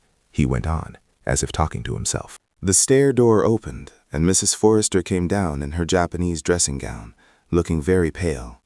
The dark shadows under her eyes seemed to mean that she had been losing sleep. "Oh, it's Neil. How nice of you. And you've brought the mail. Are there any letters for me?" 3. 2 from Denver and 1 from California. Her husband gave them to her. "Did you sleep, matey?" "No, but I rested. It's delightful up in the west room. The wind sings and whistles about the eaves. If you'll excuse me, I'll dress and glance at my letters. Stand closer to the fire, Neil. Are you very wet?" When she stopped beside him to feel his clothes, he smelled a sharp odor of spirits. Was she ill, he wondered, or merely so bored that she had been trying to dull herself? When she came back, she had dressed and rearranged her hair. "Mrs. Forrester," said the captain in a solicitous tone, "I believe I would like some tea and toast this afternoon, like your English friends, and it would be good for your head. We won't offer Neil anything else." "Very well. Mary has gone to bed with a toothache, but I will make the tea. Neil can make the toast here by the fire while you read your paper." She was cheerful now, tied one of Mary's aprons about Neil's neck, and set him down with the toasting fork. He noticed that the captain, as he read his paper, kept his eye on the sideboard with a certain watchfulness, and when his wife brought the tray with tea and no sherry, he seemed very much pleased. He drank 3 cups and took a second piece of toast. "You see, Mr. Forrester," she said lightly, "Neil has brought back my appetite. I ate no lunch today." Turning to the boy, "I've been shut up too long. Is there anything in the papers?" This meant, was there any news concerning the people they knew? The captain put on his silver-rimmed glasses again and read aloud about the doings of their friends in Denver and Omaha and Kansas City. Mrs. Forrester sat on a stool by the fire, eating toast and making humorous comments upon the subjects of those solemn paragraphs, the engagement of Miss Irma Salton Smith, etc. "At last, thank God. You remember her, Neil. She's been here. I think you danced with her." "I don't think I do. What is she like? She's exactly like her name, don't you remember? Tall, very animated, glittering eyes like the ancient mariners. Neil laughed. Don't you like bright eyes, Mrs. Forrester? Not any others, I don't. She joined in his laugh so gaily that the captain looked out over his paper with an expression of satisfaction. He let the journal slowly crumple on his knees and sat watching the two beside the grate. To him, they seemed about the same age. It was a habit with him to think of Mrs. Forrester as very, very young. She noticed that he was not reading. Would you like me to light the lamp, Mr. Forrester? No, thank you. The twilight is very pleasant. It was twilight by now. They heard Mary come downstairs and begin stirring about the kitchen. The captain, his slippers in the zone of firelight and his heavy shoulders in shadow, snored from time to time. As the room grew dusky, the windows were squares of clear, pale violet, and the shutters ceased to rattle. The wind was dying with the day. Everything was still, except when Bohemian Mary roughly clattered a pan. Mrs. Forrester whispered that she was out of sorts because her sweetheart, Joe Passemit, hadn't been over to see her. Sunday night was his regular night, and Sunday was the first day of the blizzard. When she's neglected, her tooth always begins to ache. Well, now that I've got over, he'll have to come, or she will be in a temper. Oh, he'll come, Mrs. Forrester shrugged. I am blind and deaf, but I'm quite sure she makes it worth his while.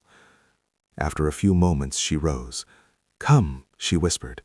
Mr. Forrester is asleep. Let's run down the hill. There's no one to stop us. I'll slip on my rubber boots. No objections. She put her fingers on his lips. Not a word. I can't stand this house a moment longer. They slipped quietly out of the front door into the cold air, which tasted of new fallen snow. A clear arc of blue and rose color painted the west over the buried town. When they reached the rounded breast of the hill, blown almost bare, Mrs. Forrester stood still and drew in deep breaths, looking down over the drifted meadows and the stiff blue poplars. Oh, but it is bleak, she murmured. Suppose we should have to stay here all next winter, too, and the next. What will become of me, Neil? There was fear, unmistakable fright in her voice. You see, there is nothing for me to do. I get no exercise. I don't skate. We didn't in California. And my ankles are weak. I've always danced in the winter. There's plenty of dancing at Colorado Springs. You wouldn't believe how I miss it. I shall dance till I'm 80. I'll be the waltzing grandmother. It's good for me. I need it. They plunged down into the drifts and did not stop again until they reached the wooden bridge. See, even the creek is frozen. I thought running water never froze. How long will it be like this? Not long now. In a month you'll see the green begin in the marsh and run over the meadows. It's lovely over here in the spring. And you'll be able to get out tomorrow, Mrs. Forrester. The clouds are thinning. Look, there's the new moon. She turned. Oh, I saw it over the wrong shoulder. No, you didn't. You saw it over mine. She sighed and took his arm. My dear boy, your shoulders aren't broad enough. Instantly, before his eyes rose the image of a pair of shoulders that were very broad, objectionably broad, clad in a frogged overcoat with an astrakhan collar. The intrusion of this third person annoyed him as they went slowly back up the hill. Curiously enough, it was as Captain Forrester's wife that she most interested Neil, and it was in her relation to her husband that he most admired her. Given her other charming attributes, her comprehension of a man like the railroad builder, her loyalty to him, stamped her more than anything else. That, he felt, was quality, something that could never become worn or shabby, steel of Damascus. His admiration of Mrs. Forrester went back to that, just as, he felt, she herself went back to it. He rather liked the stories, even the spiteful ones, about the gay life she led in Colorado and the young men she kept dangling about her every winter.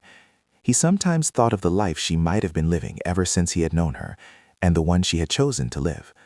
From that disparity, he believed, came the subtlest thrill of her fascination. She mocked outrageously at the propriety she observed, and inherited the magic of contradictions. Chapter 7. On the evenings when there was no whist at the Forresters, Neil usually sat in his room and read, but not law as he was supposed to do. The winter before, when the Forresters were away and one dull day dragged after another, he had come upon a copious diversion, an almost inexhaustible resource. The high, narrow bookcase in the back office, between the double doors and the wall, was filled from top to bottom with rows of solemn-looking volumes bound in dark cloth, which were kept apart from the law library, an almost complete set of the Bone classics, which Judge Pomeroy had bought long ago when he was a student at the University of Virginia. He had brought them west with him, not because he read them a great deal, but because in his day a gentleman had such books in his library, just as he had claret in his cellar. Among them was a set of Byron in 3 volumes, and last winter, apropos of a quotation which Neil didn't recognize, his uncle advised him to read Byron, all except Don Juan. That, the judge remarked with a deep smile, he could save until later. Neil, of course, began with Don Juan. Then he read Tom Jones and Wilhelm Meister, and raced on until he came to Montaigne and a complete translation of Ovid. He hadn't finished yet with these last, always went back to them after other experiments. These authors seemed to him to know their business. Even in Don Juan there was a little fooling, but with these gentlemen, none. There were philosophical works in the collection, but he did no more than open and glance at them. He had no curiosity about what men had thought, but about what they had felt and lived, he had a great deal. If anyone had told him that these were classics and represented the wisdom of the ages, he would doubtless have let them alone. But ever since he had first found them for himself, he had been living a double life, with all its guilty enjoyments. He read the Heroides over and over, and felt that they were the most glowing love stories ever told. He did not think of these books as something invented to beguile the idle hour, but as living creatures, caught in the very behavior of living, surprised behind their misleading severity of form and phrase. He was eavesdropping upon the past, being let into the great world that had plunged and glittered and sumptuously sinned long before little western towns were dreamed of. Those rapt evenings beside the lamp gave him a long perspective, influenced his conception of the people about him, made him know just what he wished his own relations with these people to be. For some reason, his reading made him wish to become an architect. If the judge had left his Bonn library behind him in Kentucky, his nephew's life might have turned out differently. Spring came at last, and the Forrester place had never been so lovely. The captain spent long, happy days among his flowering shrubs, and his wife used to say to visitors, "Yes, you can see Mr. Forrester in a moment. I will send the English gardener to call him." Early in June, when the captain's roses were just coming on, his pleasant labors were interrupted. One morning an alarming telegram reached him. He cut it open with his garden shears, came into the house, and asked his wife to telephone for Judge Pomeroy. A savings bank, one in which he was largely interested, had failed in Denver. That evening, the captain and his lawyer went west on the express. The judge, when he was giving Neil final instructions about the office business, told him he was afraid the captain was bound to lose a good deal of money. Mrs. Forrester seemed unaware of any danger. She went to the station to see her husband off, spoke of his errand merely as a business trip. Neil, however, felt a foreboding gloom. He dreaded poverty for her. She was one of the people who ought always to have money. Any retrenchment of their generous way of living would be a hardship for her, would be unfitting. She would not be herself in straitened circumstances. Neil took his meals at the town hotel. On the 3rd day after Captain Forrester's departure, he was annoyed to find Frank Ellinger's name on the hotel register. Ellinger did not appear at supper, which meant, of course, that he was dining with Mrs. Forrester, and that the lady herself would get his dinner. She had taken the occasion of the captain's absence to let Bohemian Mary go to visit her mother on the farm for a week. Neil thought it very bad taste in Ellinger to come to Sweetwater when Captain Forrester was away. He must know that it would stir up the gossips. Neil had meant to call on Mrs. Forrester that evening, but now he went back to the office instead. He read late, and after he went to bed, he slept lightly. He was awakened before dawn by the puffing of the switch engine down at the roundhouse. He tried to muffle his ears in the sheet and go to sleep again, but the sound of escaping steam for some reason excited him. He could not shut out the feeling that it was summer, and that the dawn would soon be flaming gloriously over the Forresters' marsh. He had awakened with that intense, blissful realization of summer, which sometimes comes to children in their beds. He rose and dressed quickly. He would get over to the hill before Frank Ellinger could intrude his unwelcome presence, while he was still asleep in the best bedroom of the Wimbledon Hotel. An impulse of affection and guardianship drew Neil up the poplar-bordered road in the early light, though he did not go near the house itself, but at the second bridge cut round through the meadow and onto the marsh. The sky was burning with the soft pink and silver of a cloudless summer dawn. The heavy, bowed grasses splashed him to the knees. All over the marsh, snow on the mountain, globed with dew, made cool sheets of silver, and the swamp milkweed spread its flat, raspberry-colored clusters. There was an almost religious purity about the fresh morning air, the tender sky, the grass and flowers with the sheen of early dew upon them. There was in all living things something limpid and joyous, like the wet morning call of the birds, flying up through the unstained atmosphere. Out of the saffron east, a thin, yellow, wine-like sunshine began to gild the fragrant meadows and the glistening tops of the grove. Neil wondered why he did not often come over like this, to see the day before men and their activities had spoiled it, while the morning was still unsullied, like a gift handed down from the heroic ages. Under the bluffs that overhung the marsh, he came upon thickets of wild roses, with flaming buds, just beginning to open. Where they had opened, their petals were stained with that burning rose color which is always gone by noon, a dye made of sunlight and morning and moisture, so intense that it cannot possibly last, must fade like ecstasy. Neil took out his knife and began to cut the stiff stems crowded with red thorns.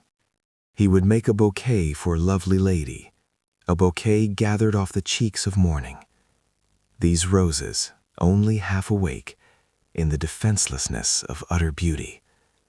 He would leave them just outside one of the French windows of her bedroom. When she opened her shutters to let in the light, she would find them, and they would perhaps give her a sudden distaste for coarse worldlings like Frank Ellinger. After tying his flowers with a twist of meadowgrass, he went up the hill through the grove and softly round the still house to the north side of Mrs. Forrester's own room, where the door-like green shutters were closed.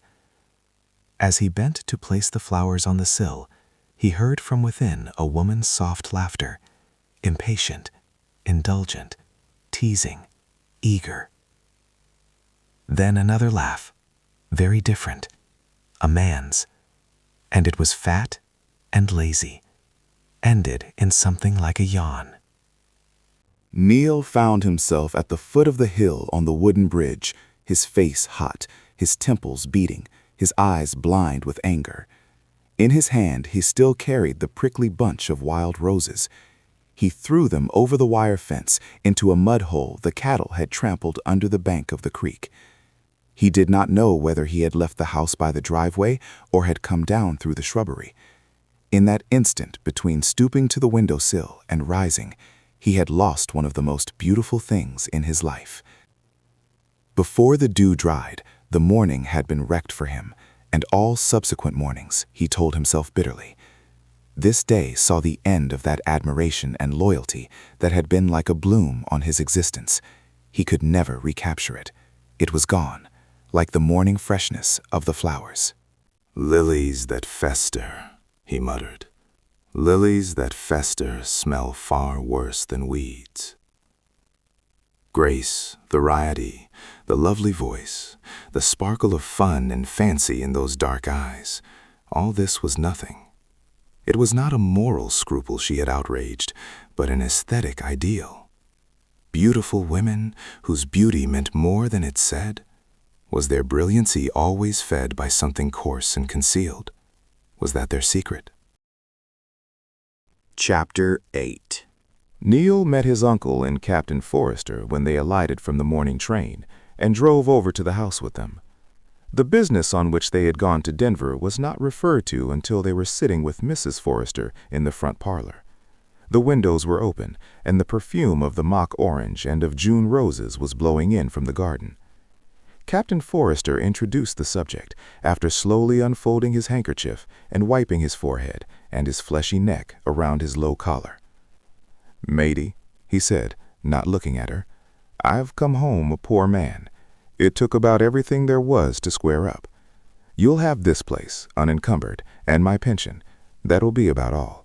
The livestock will bring in something." Neil saw that Mrs. Forrester grew very pale, but she smiled and brought her husband his cigar stand. "Oh, well, I expect we can manage, can't we?" "We can just manage, not much more. I'm afraid Judge Pomeroy considers I acted foolishly." "Not at all, Mrs. Forrester," the judge exclaimed. "He acted just as I hope I would have done in his place. But I am an unmarried man. There were certain securities, government bonds, which Captain Forrester could have turned over to you, but it would have been at the expense of the depositors." "I've known men to do that," said the captain heavily, "but I never considered they paid their wives a compliment. If Mrs. Forrester is satisfied, I shall never regret my decision." For the first time, his tired, swollen eyes sought his wife's. "I never question your decisions in business, Mr. Forrester. I know nothing about such things." The captain put down the cigar he had taken, but not lighted, rose with an effort, and walked over to the bay window, where he stood gazing out over his meadows. "The place looks very nice, matey," he said presently. "I see you've watered the roses. They needed this weather. Now, if you'll excuse me, I'll lie down for a while. I did not sleep well on the train. Neil and the judge will stay for lunch." He opened the door into Mrs. Forrester's room and closed it behind him. Judge Pomeroy began to explain to Mrs. Forrester the situation they had faced in Denver. The bank, about which Mrs. Forrester knew nothing but its name, was one which paid good interest on small deposits. The depositors were wage earners, railroad employees, mechanics, and day laborers, many of whom had at some time worked for Captain Forrester. His was the only well-known name among the bank officers. It was the name which promised security and fair treatment to his old workmen and their friends. The other directors were promising young businessmen with many irons in the fire. But, the judge said with evident chagrin, they had refused to come up to the scratch and pay their losses like gentlemen. They claimed that the bank was insolvent, not through unwise investments or mismanagement, but because of a nationwide financial panic, a shrinking in values that no one could have foreseen. They argued that the fair thing was to share the loss with the depositors, to pay them 50 cents on the dollar, giving long-time notes for 25. Captain Forrester had stood firm that not one of the depositors should lose a dollar. The promising young businessmen had listened to him respectfully, but finally told him they would settle only on their own terms. Any additional refunding must be his affair. He sent to the vault for his private steel box, opened it in their presence, and sorted the contents on the table. The government bonds he turned in at once. Judge Pomeroy was sent out to sell the mining stocks and other securities in the open market. At this part of his narrative, the judge rose and began to pace the floor, twisting the seals on his watch chain. That was what a man of honor was bound to do, Mrs. Forrester.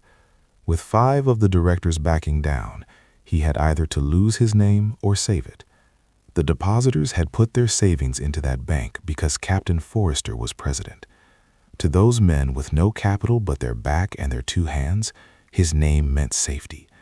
As he tried to explain to the directors, those deposits were above price. They were money saved to buy a home, or to take care of a man in sickness, or to send a boy to school. And those young men, bright fellows, well thought of in the community, sat there and looked down their noses. They let your husband strip himself down to pledging his life insurance.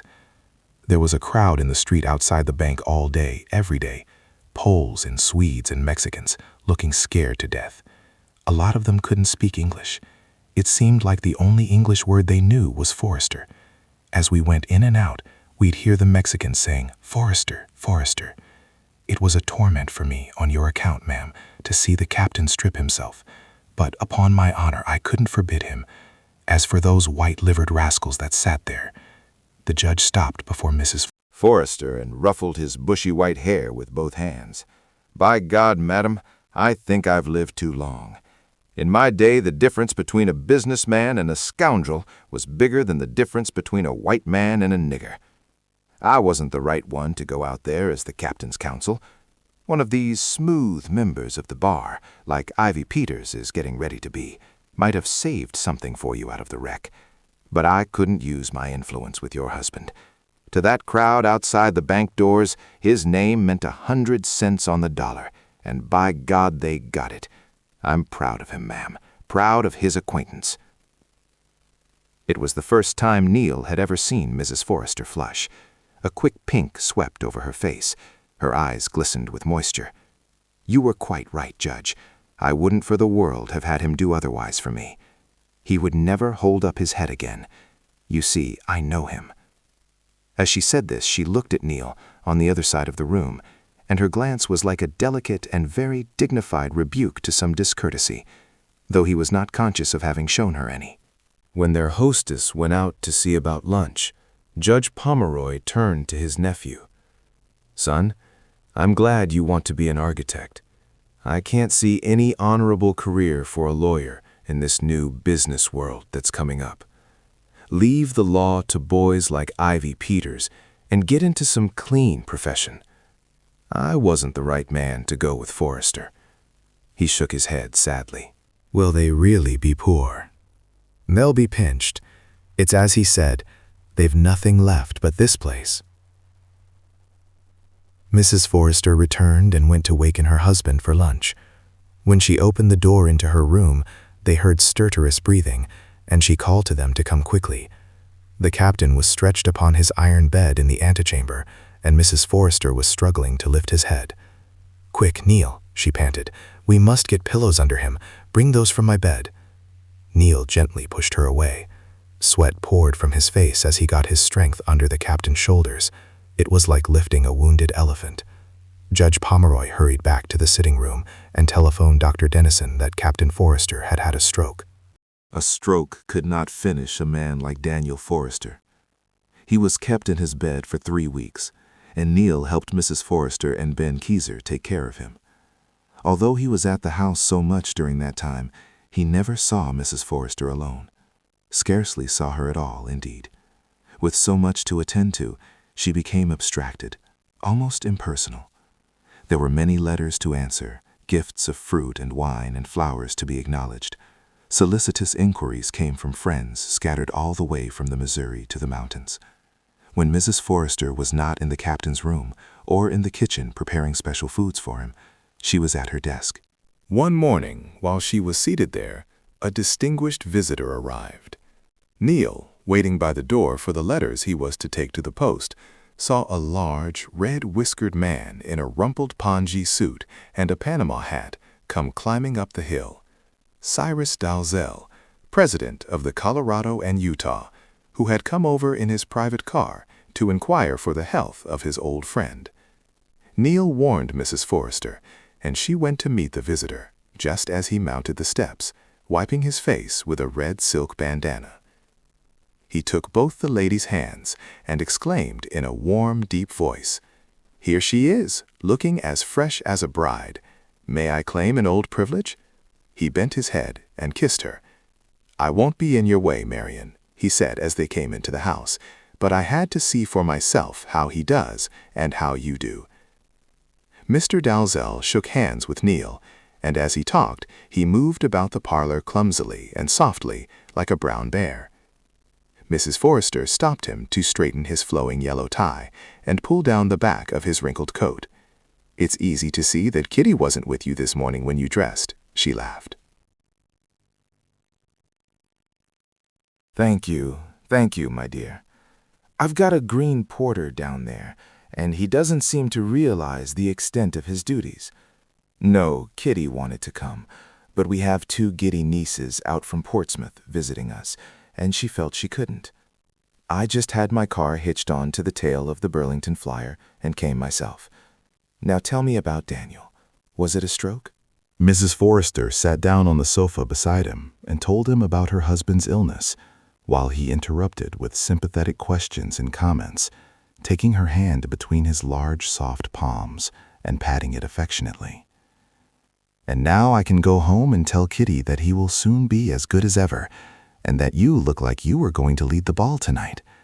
You whisper to Daniel that I've got a couple cases of port down in my car that will build him up faster than anything the doctors give him.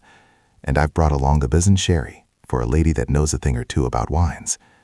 And next winter, you are both coming out to stay with us at the Springs for a change of air." Mrs. Forrester shook her head gently. "Oh, that, I'm afraid, is a pretty dream, but we'll dream it anyway." Everything about her had brightened since Cyrus Dalzell came up the hill. Even the long garnet earrings beside her cheeks seemed to flash with a deeper color, Neil thought. She was a different woman from the one who sat there writing half an hour ago. Her fingers, as they played on the sleeve of the pongee coat, were light and fluttery as butterfly wings. "No dream at all, my dear. Kitty has arranged everything. You know how quickly she thinks things out. I am to come for you in my car. We'll get my old porter Jim as a valet for Daniel, and you can just play around and put fresh life into us all. We saw last winter that we couldn't do anything without our Lady Forrester. Nothing came off right without her. If we had a party, we sat down afterward and wondered what in hell we'd had it for. Oh no, we can't manage without you." Tears flashed into her eyes. "That's very dear of you. It's sweet to be remembered when one is away." In her voice, there was the heartbreaking sweetness one sometimes hears in lovely, gentle old songs. Chapter 9. After 3 weeks, the captain was up and around again. He dragged his left foot, and his left arm was uncertain. Though he recovered his speech, it was thick and clouded. Some words he could not pronounce distinctly, slid over them, dropped out a syllable. Therefore he avoided talking even more than was his habit. The doctor said that unless another brain lesion occurred, he might get on comfortably for some years yet. In August, Neil was to go to Boston to begin coaching for his entrance examinations at the Massachusetts Institute of Technology, where he meant to study architecture. He put off bidding the Forresters goodbye until the very day before he left. His last call was different from any he had ever made there before. Already they began to treat him like a young man. He sat rather stiffly in that parlor where he had been so much at home. The captain was in his big chair in the bay window, in the full glow of the afternoon sun, saying little but very friendly. Mrs. Forrester, on the sofa in the shadowy corner of the room, talked about Neil's plans and his journey. "Is it true that Mary is going to marry Pucelik this fall?" he asked her. "Who will you get to help you?" No one for the present.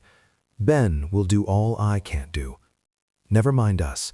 We will pass a quiet winter, like an old country couple, as we are," she said lightly. Neil knew that she faced the winter with terror, but he had never seen her more in command of herself or more the mistress of her own house than now, when she was preparing to become the servant of it. He had the feeling, which he never used to have, that her lightness cost her something. "Don't forget us, but don't mope. Make lots of new friends. You'll never be 20 again. Take a chorus girl out to supper, a pretty one, mind. Don't bother about your allowance. If you got into a scrape, we could manage a little check to help you out, couldn't we, Mr. Forrester?" The captain puffed and looked amused. "I think we could, Neil. I think so. Don't get up, my boy. You must stay to dinner." Neil said he couldn't. He hadn't finished packing, and he was leaving on the morning train. "Then we must have a little something before you go." Captain Forrester rose heavily, with the aid of his cane, and went into the dining room. He brought back the decanter and filled 3 glasses with ceremony. Lifting his glass, he paused, as always, and blinked. "Happy days." "Happy days," echoed Mrs. Forrester, with her loveliest smile, "and every success to Neil." Both the captain and his wife came to the door with him, and stood there on the porch together, where he had so often seen them stand to speed the parting guest. He went down the hill, touched and happy. As he passed over the bridge, his spirits suddenly fell. Would that chilling doubt always lie in wait for him, down there in the mud, where he had thrown his roses one morning? He burned to ask her one question, to get the truth out of her and set his mind at rest. What did she do with all her exquisiteness when she was with a man like Ellinger? Where did she put it away? And having put it away, how could she recover herself and give even him, the sense of tempered steel, a blade that could fence with anyone and never break? Chapter 1, Part 2. It was 2 years before Neil Herbert came home again, and when he came, the first acquaintance he met was Ivy Peters. Ivy got on the train at one of the little stations east of Sweetwater, where he had been trying a case. As he strolled through the Pullman, he noticed among the passengers a young man in a gray flannel suit, with a silk shirt of one shade of blue and a necktie of another. After regarding this urban figure from the rear for a few seconds, Ivy glanced down at his own clothes with gloating satisfaction. It was a hot day in June, but he wore the black felt hat and ready-made coat of winter weight he had always affected as a boy. He stepped forward, his hands thrust in his pockets. "Hello, Neil. Thought I couldn't be mistaken."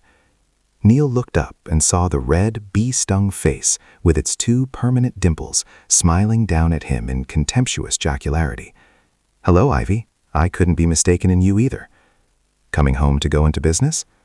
Neil replied that he was coming only for the summer vacation. Oh, you're not through school yet. I suppose it takes longer to make an architect than it does to make a shyster. Just as well. There's not much building going on in Sweetwater these days. You'll find a good many changes. Won't you sit down? Neil indicated the neighboring chair. You are practicing law. Yes, along with a few other things. Have to keep more than one iron in the fire to make a living with us. I farm a little on the side. I rent that meadowland on the Forrester place. I've drained the old marsh and put it into wheat. My brother John does the work, and I boss the job. It's quite profitable. I pay them a good rent, and they meet it. I doubt if they could get along without. Their influential friends don't seem to help them out much. Remember all those chesty old boys the captain used to drive about in his Democrat wagon and ship in barrels of bourbon for? Good deal of bluff about all those old-timers. The panic put them out of the game. The Forresters have come down in the world like the rest. You remember how the old man used to put it over us kids and not let us carry a gun in there? I'm just mean enough to like to shoot along that creek a little better than anywhere else now. There wasn't any harm in the old captain, but he had the delusion of grandeur. He's happier now that he's like the rest of us and don't have to change his shirt every day. Ivy's unblinking greenish eyes rested upon Neil's haberdashery. Neil, however, did not notice this. He knew that Ivy wanted him to show disappointment, and he was determined not to do so. He inquired about the captain's health, pointedly keeping Mrs. Forrester's name out of the conversation. "He's only about half there. Seems contented enough. She takes good care of him, I'll say that for her. She seeks consolation. Always did, you know. Too much French brandy. But she never neglects him. I don't blame her. Real work comes hard on her." Neil heard these remarks dully through the buzz of an idea. He felt that Ivy had drained the marsh quite as much to spite him and Mrs. Forrester as to reclaim the land. Moreover, he seemed to know that until this moment, Ivy himself had not realized how much that consideration weighed with him. He and Ivy had disliked each other from childhood, blindly, instinctively, recognizing each other through antipathy as hostile insects do. By draining the marsh, Ivy had obliterated a few acres of something he hated, though he could not name it, and had asserted his power over the people who had loved those unproductive meadows for their idleness and silvery beauty. After Ivy had gone on into the smoker, Neil sat looking out at the windings of the Sweetwater and playing with his idea. The Old West had been settled by dreamers, great-hearted adventurers who were unpractical to the point of magnificence, a courteous brotherhood, strong in attack but weak in defense, who could conquer but could not hold. Now all the vast territory they had won was to be at the mercy of men like Ivy Peters, who had never dared anything, never risked anything. They would drink up the mirage, dispel the morning freshness, root out the great brooding spirit of freedom, the generous, easy life of the great landholders. The space, the color, the princely carelessness of the pioneer they would destroy and cut up into profitable bits, as the match factory splinters the primeval forest.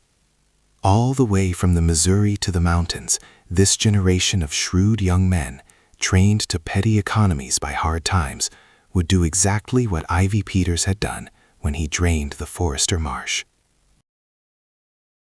Chapter 2. The next afternoon, Neil found Captain Forrester in the bushy little plot he called his rose garden, seated in a stout hickory chair that could be left out in all weather, his 2 canes beside him. His attention was fixed upon a red block of Colorado sandstone set on a granite boulder in the middle of the gravel space around which the roses grew. He showed Neil that this was a sundial and explained it with great pride. Last summer, he said, he sat out here a great deal with a square board mounted on a post and marked the length of the shadows by his watch. His friend Cyrus Dalzell, on one of his visits, took this board away, had the diagram exactly copied on sandstone, and sent it to him, with the column-like boulder that formed its base. I think it's likely Mr. Dalzell hunted around among the mountains a good many mornings before he found a natural formation like that, said the captain, a pillar such as they had in Bible times. It's from the Garden of the Gods. Mr. Dalzell has his summer home up there. The captain sat with the soles of his boots together, his legs bowed out. Everything about him seemed to have grown heavier and weaker. His face was fatter and smoother, as if the features were running into each other, as when a wax face melts in the heat. An old Panama hat, burned yellow by the sun, shaded his eyes. His brown hands lay on his knees, the fingers well apart, nerveless. His mustache was the same straw color. Neil remarked to him that it had grown no grayer. The captain touched his cheek with his palm. Mrs. Forrester shaved me for a while. She did it very nicely, but I didn't like to have her do it. Now I use one of these safety razors. I can manage if I take my time. The barber comes over once a week. Mrs. Forrester is expecting you, Neil. She's down in the grove. She goes down there to rest in the hammock. Neil went round the house to the gate that gave into the grove. From the top of the hill he could see the hammock slung between 2 cottonwoods in the low glade at the farther end, where he had fallen the time he broke his arm. The slender white figure was still, and as he hurried across the grass, he saw that a white garden hat lay over her face. He approached quietly and was just wondering if she were asleep when he heard a soft, delighted laugh, and with a quick movement she threw off the lace hat, through which she had been watching him. He stepped forward and caught her suspended figure, hammock and all, in his arms. How light and alive she was, like a bird caught in a net. If only he could rescue her and carry her off like this, off the earth of sad, inevitable periods, away from age, weariness, adverse fortune.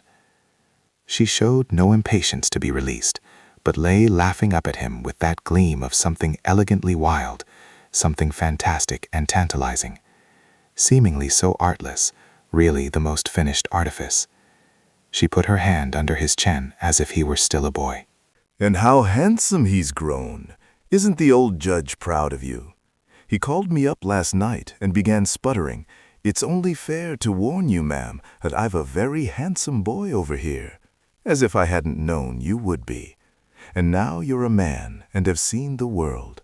Well, what have you found in it? Nothing so nice as you, Mrs. Forrester. Nonsense. You have sweethearts? Perhaps. Are they pretty? Why they? Isn't one enough? One is too many.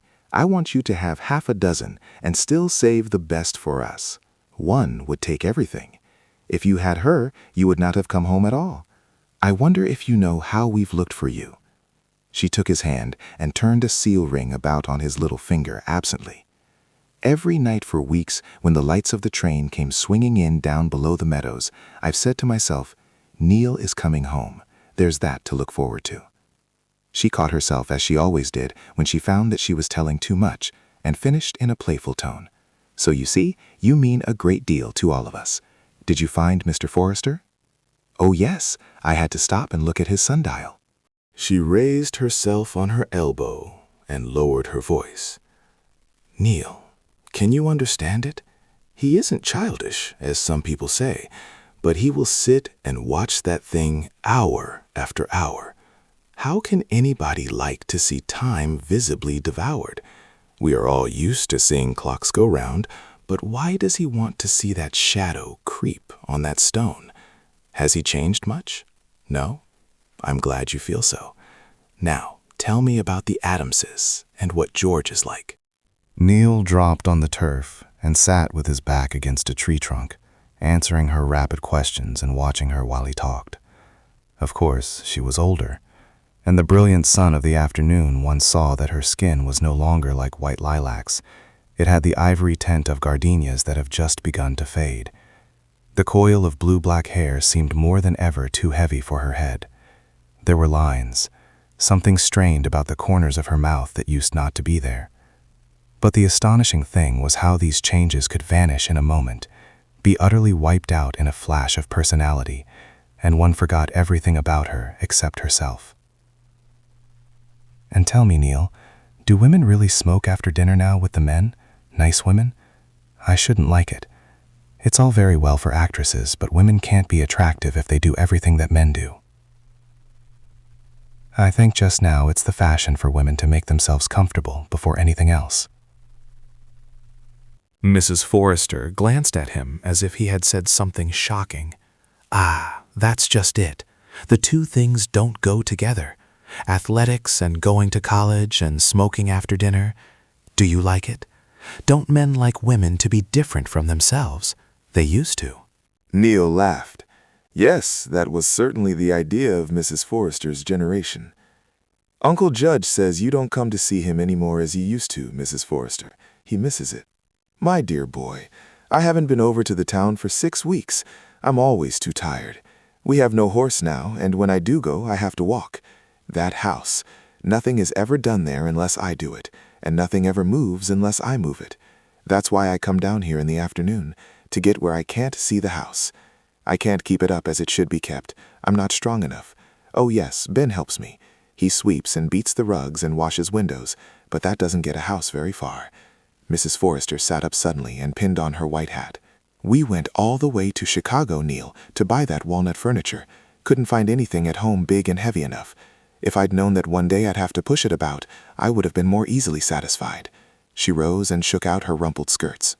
They started toward the house, going slowly up the long, grassy undulation between the trees. Don't you miss the marsh? Neil asked suddenly. She glanced away evasively. Not much. I would never have time to go there, and we need the money it pays us. And you haven't time to play any more either, Neil. You must hurry and become a successful man. Your uncle is terribly involved. He has been so careless that he's not much better off than we are. Money is a very important thing. Realize that in the beginning. Face it, and don't be ridiculous in the end like so many of us. They stopped by the gate at the top of the hill and looked back at the green alleys and the sharp shadows, at the quivering fans of light that seemed to push the trees farther apart and made Elysian fields underneath them. Mrs. Forrester put her white hand, with all its rings, on Neil's arm. Do you really find a kind of pleasure in coming back to us? That's very unusual, I think. At your age, I wanted to be with the young and gay. It's nice for us, though. She looked at him with her rarest smile, one he had seldom seen on her face, but always remembered. A smile without archness, without gaiety, full of affection and wistfully sad. And the same thing was in her voice when she spoke those quiet words, the sudden quietness of deep feeling. She turned quickly away. They went through the gate and around the house to where the captain sat watching the sunset glory on his roses. His wife touched his shoulder. Will you go in now, Mr. Forrester, or shall I bring your coat? I'll go in. Isn't Neil going to stay for dinner? Not this time. He'll come soon, and we'll have a real dinner for him. Will you wait for Mr. Forrester, Neil? I must hurry in and start the fire. Neil tarried behind and accompanied the captain's slow progress toward the front of the house. He leaned upon 2 canes, lifting his feet slowly and putting them down firmly and carefully. He looked like an old tree walking. Once up the steps and into the parlor, he sank into his big chair and panted heavily. The first whiff of a fresh cigar seemed to restore him. "Can I trouble you to mail some letters for me, Neil, as you go by the post office?" He produced them from the breast pocket of his summer coat. "Let me see whether Mrs. Forrester has anything to go." Rising, the captain went into the little hall. There, by the front door, on a table under the hat rack, was a scantily draped figure, an Arab or Egyptian slave girl, holding in her hands a large flat shell from the California coast. Neil remembered noticing that figure the first time he was ever in the house, when Dr. Dennison carried him out through this hallway with his arm in splints. In the days when the Forresters had servants and were sending over to the town several times a day, the letters for the post were always left in this shell. The captain found one now and handed it to Neil. It was addressed to Mr. Francis Bosworth Ellinger, Glenwood Springs, Colorado. For some reason, Neil felt embarrassed and tried to slip the letter quickly into his pocket. The captain, his 2 canes in one hand, prevented him. He took the pale blue envelope again and held it out at arm's length, regarding it. "Mrs. Forrester is a fine penman. Have you ever noticed? Always was. If she made me a list of articles to get at the store, I never had to hide it. It was like copper plate. That's exceptional in a woman, Neil." Neil remembered her hand well enough. He had never seen another in the least like it. Long, thin, angular letters, curiously delicate and curiously bold, looped and laced with strokes fine as a hair and perfectly distinct. Her script looked as if it had been done at a high pitch of speed, the pen driven by a perfectly confident dexterity. "Oh yes, Captain. I'm never able to take any letters for Mrs. Forrester without looking at them. No one could forget her writing." "Yes, it's very exceptional." The captain gave him the envelope, and with his canes went slowly towards his big chair. Neil had often wondered just how much the captain knew. Now, as he went down the hill, he felt sure that he knew everything, more than anyone else, all there was to know about Marian Forrester. Chapter 3. Neil had planned to do a great deal of reading in the Forresters' Grove that summer, but he did not go over so often as he had intended. The frequent appearance of Ivy Peters about the place irritated him. Ivy visited his new wheat fields on the bottomland very often, and he always took the old path that led from what was once the marsh, up the steep bank and through the grove. He was likely to appear at any hour, his trousers stuffed into his top boots, tramping along between the rows of trees with an air of proprietorship. He shut the gate behind the house with a slam and went whistling through the yard. Often he stopped at the kitchen door to call out some pleasantry to Mrs. Forrester. This annoyed Neil, for at that hour of the morning, when she was doing her housework, Mrs. Forrester was not dressed to receive her inferiors. It was one thing to greet the president of the Colorado and Utah in Deschaville, but it was another to chatter with a coarse-grained fellow like Ivy Peters in her wrapper and slippers, her sleeves rolled up and her throat bare to his cool, impudent eyes. Sometimes Ivy strolled through the rose plot where Captain Forrester was sitting in the sun, went by without looking at him, as if there were no one there. If he spoke to the captain at all, he did so as if he were addressing someone incapable of understanding anything. "Hello, Captain. Ain't afraid this sun will spoil your complexion?" Or, "Well, Captain, you'll have to get the prayer meetings to take up this rain question. The drought's damned bad for my wheat." One morning, as Neil was coming up through the grove, he heard laughter by the gate, and there he saw Ivy, with his gun, talking to Mrs. Forrester. She was bareheaded, her skirts blowing in the wind, her arm through the handle of a big tin bucket that rested on the fence beside her. Ivy stood with his hat on his head, but there was in his attitude that unmistakable something which shows that a man is trying to make himself agreeable to a woman. He was telling her a funny story, probably an improper one, for it brought out her naughtiest laugh, with something nervous and excited in it, as if he were going too far. At the end of his story, Ivy himself broke into his farmhand guffaw. Mrs. Forrester shook her finger at him and, catching up her pail, ran back into the house. She bent a little with its weight, but Ivy made no offer to carry it for her. He let her trip away with it as if she were a kitchen maid, and that were her business. Neil emerged from the grove and stopped where the captain sat in the garden. "Good morning, Captain Forrester. Was that Ivy Peters who just went through here? That fellow hasn't the manners of a pig," he blurted out. The captain pointed to Mrs. Forrester's empty chair. "Sit down, Neil, sit down." He drew his handkerchief from his pocket and began polishing his glasses. "No," he said quietly, "he ain't overly polite." More than if he had complained bitterly, that guarded admission made one feel how much he had been hurt and offended by Ivy's rudeness. There was something very sad in his voice, and helpless.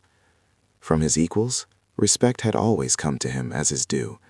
From fellows like Ivy, he had been able to command it, to order them off his place, or dismiss them from his employ. Neil sat down and smoked a cigar with him.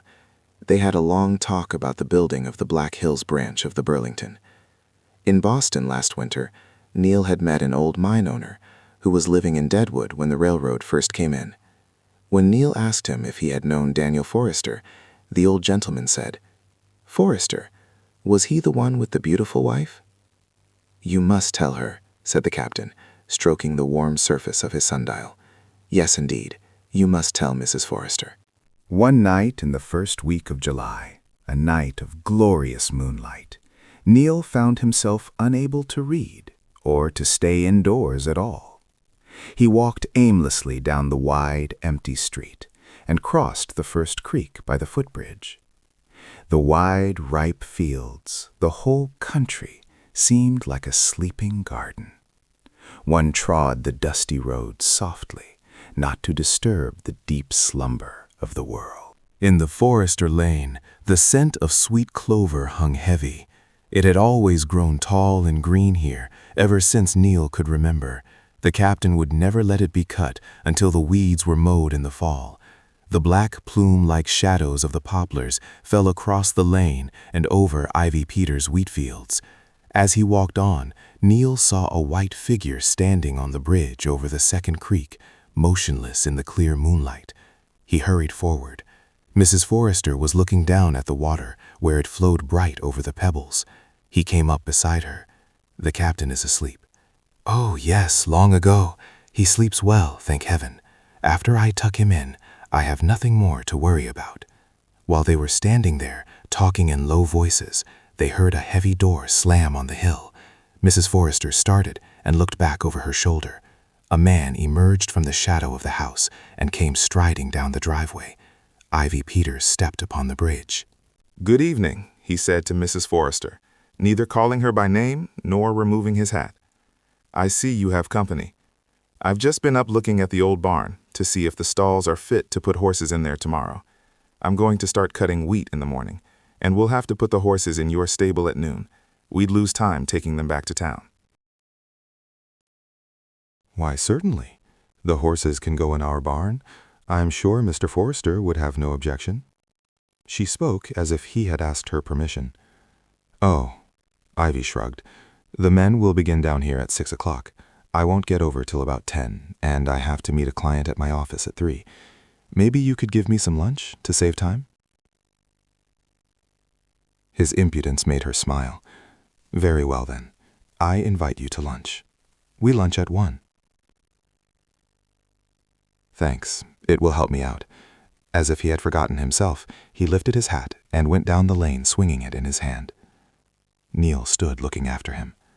"Why do you allow him to speak to you like that, Mrs. Forrester? If you'll let me, I'll give him a beating and teach him how to speak to you."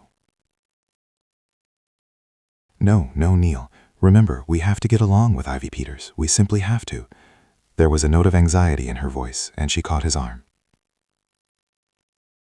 "You don't have to take anything from him or to stand his bad manners. Anybody else would pay you as much for the land as he does."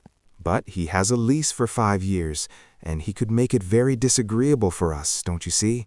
Besides," she spoke hurriedly, "there's more than that. He's invested a little money for me in Wyoming, in land.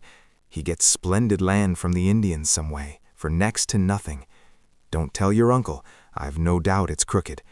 But the judge is like Mr. Forrester. His methods don't work nowadays. He will never get us out of debt, dear man. He can't get himself out. Ivy Peters is terribly smart, you know. He owns half the town already. Not quite, said Neil grimly. He's got hold of a good deal of property. He'll take advantage of anybody's necessity. You know he's utterly unscrupulous, don't you? Why didn't you let Mr. Dalzell or some of your other old friends invest your money for you? Oh, it was too little. Only a few $100s I'd saved on the housekeeping. They would put it into something safe at 6%. I know you don't like Ivy, and he knows it. He's always at his worst before you. He's not so bad as his face, for instance. She laughed nervously. He honestly wants to help us out of the hole we're in. Coming and going all the time as he does, he sees everything, and I really think he hates to have me work so hard. Next time you have anything to invest, you let me take it to Mr. Dalzell and explain. I'll promise to do as well by you as Ivy Peters can. Mrs. Forrester took his arm and drew him into the lane. But my dear boy, you know nothing about these business schemes. You're not clever that way. It's one of the things I love you for. I don't admire people who cheat Indians. Indeed I don't. She shook her head vehemently. Mrs. Forrester, rascality isn't the only thing that succeeds in business. It succeeds faster than anything else, though, she murmured absently. They walked as far as the end of the lane and turned back again. Mrs. Forrester's hand tightened on his arm. She began speaking abruptly. You see, 2 years, 3 years, more of this, and I could still go back to California and live again. But after that, perhaps people think I've settled down to grow old gracefully, but I've not. I feel such a power to live in me, Neil. Her slender fingers gripped his wrist. It's grown by being held back. Last winter, I was with the Dalzells at Glenwood Springs for 3 weeks. I owe that to Ivy Peters. He looked after things here, and his sister kept house for Mr. Forrester. And I was surprised at myself. I could dance all night and not feel tired. I could ride horseback all day and be ready for a dinner party in the evening. I had no clothes, of course. Old evening dresses with yards and yards of satin and velvet in them that Mrs. Dalzell's sewing woman made over. But I looked well enough. Yes, I did. I always know how I'm looking, and I looked well enough. The men thought so. I looked happier than any woman there. They were nearly all younger, much, but they seemed dull, bored to death. After a glass or two of champagne, they went to sleep and had nothing to say. I always look better after the first glass. It gives me a little color. It's the only thing that does. I accepted the Dalzells' invitation with a purpose. I wanted to see whether I had anything left worth saving. And I have, I tell you. You would hardly believe it. I could hardly believe it. But I still have. By this time they had reached the bridge, a bare white floor in the moonlight. Mrs. Forrester had been quickening her pace all the while. So that's what I'm struggling for, to get out of this hole. She looked about as if she had fallen into a deep well. Out of it! When I'm alone here for months together, I plan and plot. If it weren't for that... As Neil walked back to his room behind the law offices, he felt frightened for her. When women began to talk about still feeling young, didn't it mean that something had broken? 2 or 3 years, she said. He shivered. Only yesterday, old Dr. Dennison had proudly told him that Captain Forrester might live a dozen. We are keeping his general health up remarkably, and he was originally a man of iron. What hope was there for her? He could still feel her hand upon his arm as she urged him faster and faster up the lane. Chapter 4. The weather was dry and intensely hot for several weeks, and then, at the end of July, thunderstorms and torrential rains broke upon the Sweetwater Valley. The river burst out of its banks, all the creeks were up, and the stubble of Ivy Peters' wheat fields lay under water. A wide lake and 2 rushing creeks now separated the Forresters from the town. Ben Keezer rode over to them every day to do the chores and to take them their mail. One evening, Ben, with his slicker and leather mailbag, had just come out of the post office and was preparing to mount his horse when Neil Herbert stopped him to ask in a low voice whether he had got the Denver paper. "Oh, yes, I always wait for the papers. She likes to have them to read of an evening. Guess it's pretty lonesome over there." He swung into his saddle and splashed off. Neil walked slowly around to the hotel for dinner. He had found something very disconcerting in the Denver paper. Frank Ellinger's picture on the society page, along with Constance Ogden's. They had been married yesterday at Colorado Springs and were stopping at the Antlers. After supper, Neil put on his rubber coat and started for the Forresters. When he reached the first creek, he found that the footbridge had been washed out from the far bank and lay obliquely in the stream, battered at by the yellow current, which might at any moment carry it away. One could not cross the ford without a horse. He looked irresolutely across the submerged bottomlands. The house was dark, no lights in the parlor windows. The rain was beginning to fall again. Perhaps she had rather be alone tonight. He would go over tomorrow. He went back to the law office and tried to make himself comfortable, though the place was in distracting disorder. The continued rain had set one of the chimneys leaking, had brought down streams of soot and black water, and flooded the stove and the judge's once handsome Brussels carpet. The tinner had been there all afternoon, trying to find what was the matter with the flue, cutting a new sheet iron drawer to fit under the stovepipe. But at 6 o'clock he had gone away, leaving tools and sheets of metal lying about. The rooms were damp and cold. Neil put on a heavy sweater, since he could not have a fire, lit the big coal oil lamp, and sat down with a book. When at last he looked at his watch, it was nearly midnight, and he had been reading 3 hours. He would have another pipe and go to bed. He had scarcely lit it when he heard quick, hurrying footsteps in the echoing corridor outside. He got to the door in an instant, was there to open it before Mrs. Forrester had time to knock. He caught her by the arm and pulled her in. Everything but her wet white face was hidden by a black rubber hat and a coat that was much too big for her. Streams of water trickled from the coat, and when she opened it, he saw that she was drenched to the waist. Her black dress clung in a muddy pulp about her. "Mrs. Forrester," he cried, "you can't have crossed the creek.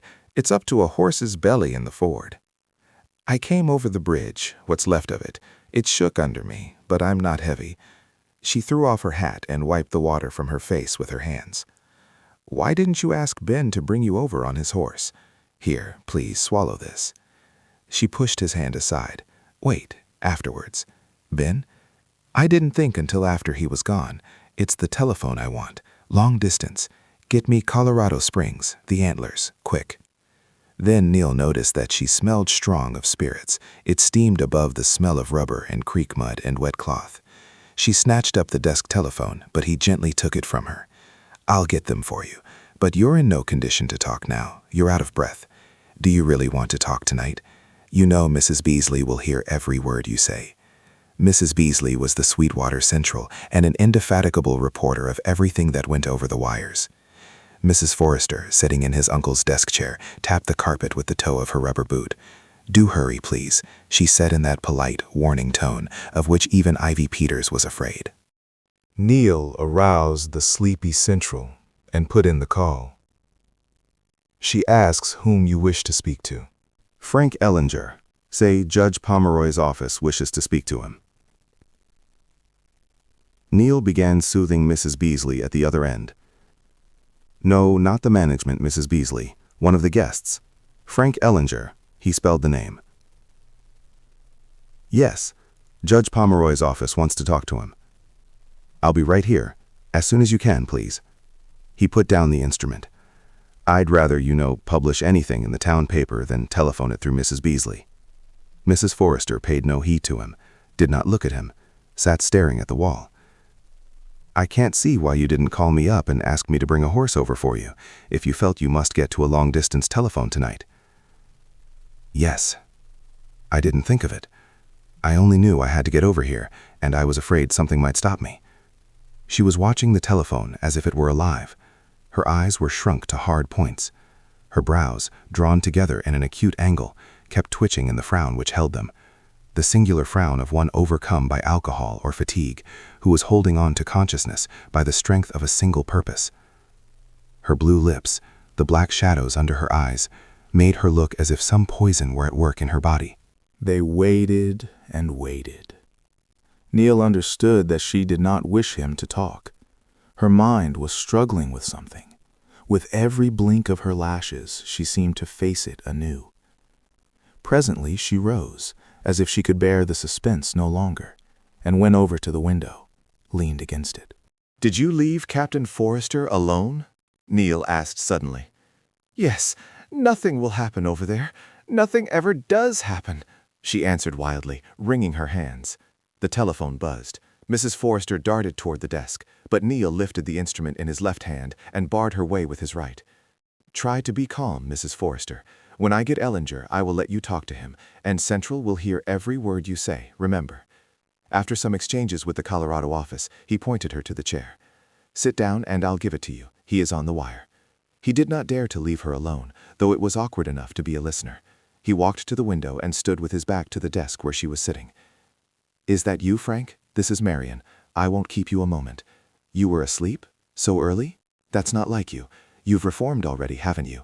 That's what marriage does, they say. No, I wasn't altogether surprised. You might have taken me into your confidence, though.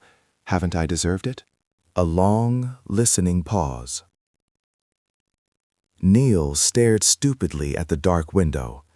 He had steeled his nerves for wild reproaches. The voice he heard behind him was her most charming, playful, affectionate, intimate, with a thrill of pleasant excitement that warmed its slight formality and burned through the commonplace words like the color in an opal. He simply held his breath while she fluttered on. "Where shall you go for your honeymoon? Oh, I'm very sorry. So soon.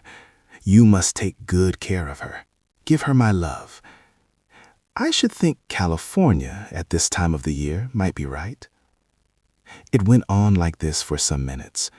The voice, it seemed to Neil, was that of a woman, young, beautiful, happy, warm and at her ease, sitting in her own drawing room and talking on a stormy night to a dear friend far away. "Oh, unusually well for me. Stop and see for yourself. You will be going to Omaha on business next week before California. Oh, yes, you will. Stop off between trains. You know how welcome you are, always." A long pause. An exclamation from Mrs. Forrester made Neil turn sharply round. Now it was coming. Her voice was darkening with every word. "I think I understand you. You are not speaking from your own room? What, from the office booth? Oh, then I understand you very well indeed." Neil looked about in alarm. It was time to stop her, but how? The voice went on. "Play safe. When have you ever played anything else?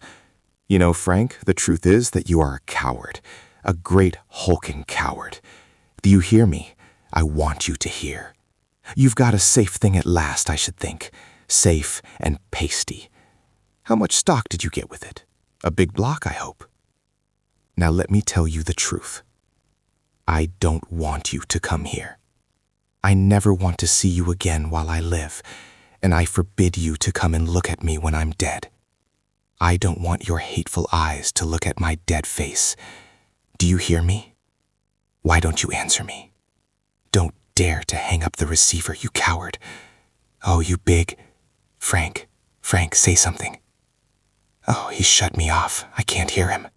She flung the receiver down, dropped her head on the desk, and broke into heavy, groaning sobs. Neil stood over her and waited with composure. For once, he had been quick enough. He had saved her. The moment that quivering passion of hatred and wrong leaped into her voice, he had taken the big shears left by the tinner and cut the insulated wire behind the desk. Her reproaches had got no farther than this room. When the sobs ceased, he touched her shoulder. He shook her, but there was no response. She was asleep, sunk in a heavy stupor. Her hands and face were so cold that he thought there could not be a drop of warm blood left in her body.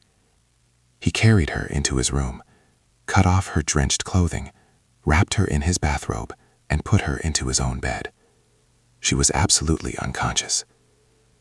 He blew out the light, locked her in, and left the building, going as fast as he could to Judge Pomeroy's cottage. He roused his uncle and briefly explained the situation. "Can you dress and go down to the office for the rest of the night, Uncle Judge? Someone must be with her, and I'll get over to the captain at once. He certainly oughtn't to be left alone. If she could get across the bridge, I guess I can. By the way, she began talking wild, and I cut the telephone wire behind your desk, so keep an eye on it. It might make trouble on a stormy night like this. I'll get a livery hack and take Mrs. Forrester home in the morning before the town is awake." When daylight began to break, Neil went into Captain Forrester's room and told him that his wife had been sent for in the night to answer a long-distance telephone call, and that now he was going to bring her home. The captain lay propped up on 3 big pillows. Since his face had grown fat and relaxed, its ruggedness had changed to an almost Asiatic smoothness. He looked like a wise old Chinese mandarin as he lay listening to the young man's fantastic story with perfect composure, merely blinking and saying, "Thank you, Neil, thank you."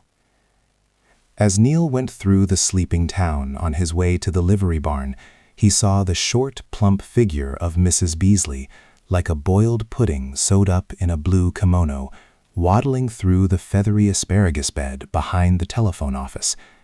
She had already been next door to tell her neighbor, Molly Tucker, the seamstress, the story of her exciting night. Chapter 5. Soon afterward, when Captain Forrester had another stroke, Mrs. Beasley and Molly Tucker and their friends were perfectly agreed that it was a judgment upon his wife. No judgment could have been crueler. Under the care of him, now that he was helpless, Mrs. Forrester quite went to pieces. Even after their misfortunes had begun to come upon them, she had maintained her old reserve. She had asked nothing and accepted nothing. Her demeanor toward the townspeople was always the same, easy, cordial, and impersonal. Her own friends had moved away long ago, all except Judge Pomeroy and Dr. Dennison. When any of the housewives from the town came to call, she met them in the parlor, chatted with them in the smiling, careless manner they could never break through, and they got no further. They still felt they must put on their best dress and carry a card case when they went to the Forresters. But now that the captain was helpless, everything changed. She could hold off the curious no longer.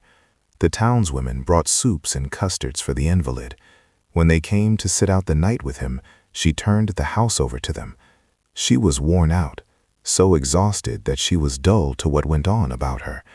The Mrs. Beasleys and Molly Tuckers had their chance at last. They went in and out of Mrs. Forrester's kitchen as familiarly as they did out of one another's.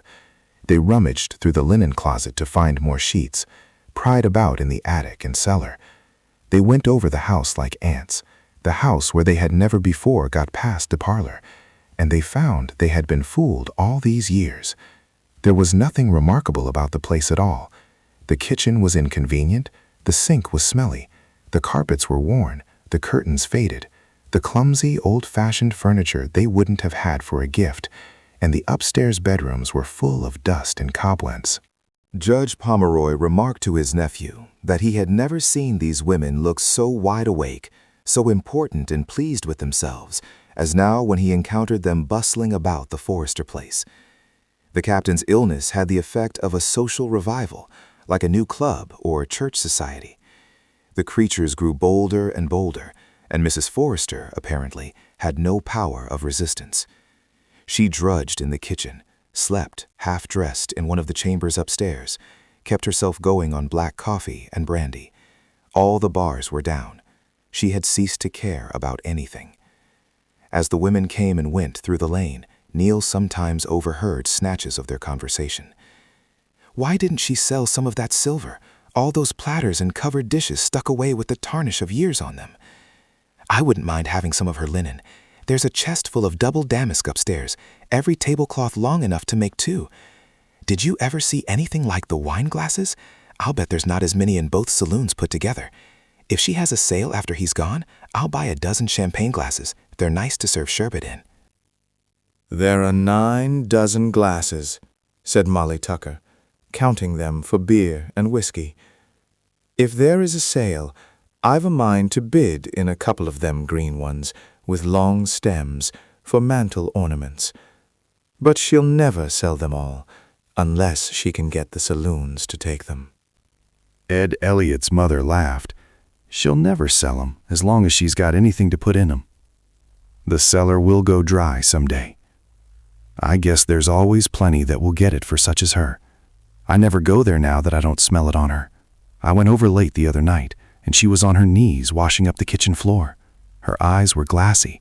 She kept washing the place around the icebox over and over, till it made me nervous. I said, 'Mrs. Forrester, I think you've washed that place several times already.' Was she confused? Not a particle.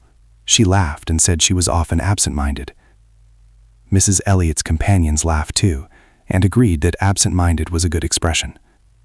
Neil repeated this conversation to his uncle. "Uncle," he declared, "I don't see how I can go back to Boston and leave the Forresters. I'd like to chuck school for a year and see them through.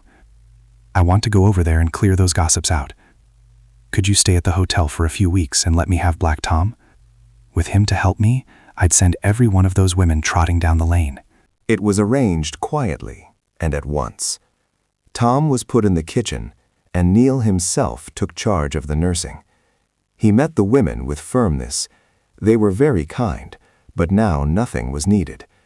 The doctor had said the house must be absolutely quiet and that the invalid must see no one. Once the house was tranquil, Mrs. Forrester went to bed and slept for the better part of a week. The captain himself improved. On his bed days he could be put into a wheelchair and rolled out into his garden to enjoy the September sunlight and the last of his briar roses. "Thank you, Neil. Thank you, Tom," he often said when they lifted him into his chair. "I value this quiet very highly." If a day came when they thought he ought not to go out, he was sad and disappointed. "Better get him out no matter what," said Mrs. Forrester. "He likes to look at his place. That and his cigar are the only pleasures he has left." When she was rested and in command of herself again, she took her place in the kitchen, and Black Tom went back to the judge. At night, when he was alone, when Mrs. Forrester had gone to bed and the captain was resting quietly, Neil found a kind of solemn happiness in his vigils. It had been hard to give up that year. Most of his classmates were younger than he. It had cost him something, but now that he had taken the step, he was glad. As he put in the night hours, sitting first in one chair and then in another, reading, smoking, getting a lunch to keep himself awake, he had the satisfaction of those who keep faith. He liked being alone with the old things that had seemed so beautiful to him in his childhood. These were still the most comfortable chairs in the world, and he would never like any pictures so well as William Tell's chapel and the house of the tragic poet. No card table was so good for solitaire as this old one with a stone top, mosaic in the pattern of a chessboard, which one of the captain's friends had brought him from Naples. No other house could take the place of this one in his life. He had time to think of many things, of himself and of his old friends here. He had noticed that often when Mrs. Forrester was about her work, the captain would call to her, "Matey, Matey," and she would reply, "Yes, Mr. Forrester," from wherever she happened to be, but without coming to him, as if she knew that when he called to her in that tone he was not asking for anything. He wanted to know if she were near, perhaps, or perhaps he merely liked to call her name and to hear her answer. The longer Neil was with Captain Forrester in those peaceful closing days of his life, the more he felt that the captain knew his wife better even than she knew herself, and that, knowing her, he, to use one of his own expressions, valued her. Chapter 6. Captain Forrester's death which occurred early in December, was telegraphic news, the only state news that the discouraged town of Sweetwater had furnished for a long while. Flowers and telegrams came from east and west, but it happened that none of the captain's closest friends could come to his funeral. Mr. Dalzell was in California. The president of the Burlington Railroad was traveling in Europe. The others were far away or in uncertain health. Dr. Dennison and Judge Pomeroy were the only two of his intimates among the pallbearers. On the morning of the funeral, when the captain was already in his coffin, and the undertaker was in the parlor setting up chairs, Neil heard a knocking at the kitchen door. There he found Adolph Blum, carrying a large white box. "Neil," he said, "will you please give these to Mrs. Forrester, and tell her they are from Ryan and me, for the captain." Adolph was in his old working clothes, the only clothes he had probably, with a knitted comforter about his neck. Neil knew he wouldn't come to the funeral, so he said, "Won't you come in and see him, Dolph? He looks just like himself." Adolph hesitated, but he caught sight of the undertaker's man through the parlor bay window and said, "No, thank you, Neil," thrust his red hands into his jacket pockets, and walked away. Neil took the flowers out of the box, a great armful of yellow roses, which must have cost the price of many a dead rabbit. He carried them upstairs, where Mrs. Forrester was lying down. "These are from the Blum boys," he said. "Adolph just brought them to the kitchen door." Mrs. Forrester looked at them, then turned away her head on the pillow, her lips trembling. It was the only time that day he saw her pale composure break. The funeral was large. Old settlers and farmer folk came from all over the county to follow the pioneer's body to the grave. As Neil and his uncle were driving back from the cemetery with Mrs. Forrester, she spoke for the first time since they had left the house. "Judge Pomeroy," she said quietly, "I think I will have Mr. Forrester's sundial taken over and put above his grave. I can have an inscription cut on the base. It seems more appropriate for him than any stone we could buy, and I will plant some of his own rose bushes beside it." When they got back to the house, it was 4 o'clock, and she insisted upon making tea for them. "I would like it myself, and it is better to be doing something. Wait for me in the parlor. And, Neil, move the things back as we always have them." The gray day was darkening, and as the three sat having their tea in the bay window, swift squalls of snow were falling over the wide meadows between the hill and the town, and the creaking of the big cottonwoods about the house seemed to say that winter had come. Chapter 7. One morning in April, Neil was alone in the law office. His uncle had been ill with rheumatic fever for a long while, and he had been attending to the routine of business. The door opened, and a figure stood there, strange, and yet familiar. He had to think a moment before he realized that it was Orville Ogden, who used to come to Sweetwater so often, but who had not been seen there now for several years. He didn't look a day older. One eye was still direct and clear, the other clouded and oblique. He still wore a stiff imperial and twisted mustache, the gray color of old beeswax, and his thin hair was brushed heroically up over the bald spot. "This is Judge Pomeroy's nephew, isn't it? I can't think of your name, my boy, but I remember you. Is the judge out?" "Please be seated, Mr. Ogden. My uncle is ill. He hasn't been at the office for several months. He's had really a very bad time of it. Is there anything I can do for you?" "Oh, I'm sorry to hear that. I'm sorry." He spoke as if he were. "I guess all we fellows are getting older, whether we like it or not. It made a great difference when Daniel Forrester went." Mr. Ogden took off his overcoat, put his hat and gloves neatly on the desk, and then seemed somewhat at a loss. "What is your uncle's trouble?" he asked suddenly. Neil told him. "I was to have gone back to school this winter, but Uncle begged me to stay and look after things for him. There was no one here he wanted to entrust his business to." I see, said Mr. Ogden thoughtfully. "Then you do attend to his business for the present?" He paused and reflected.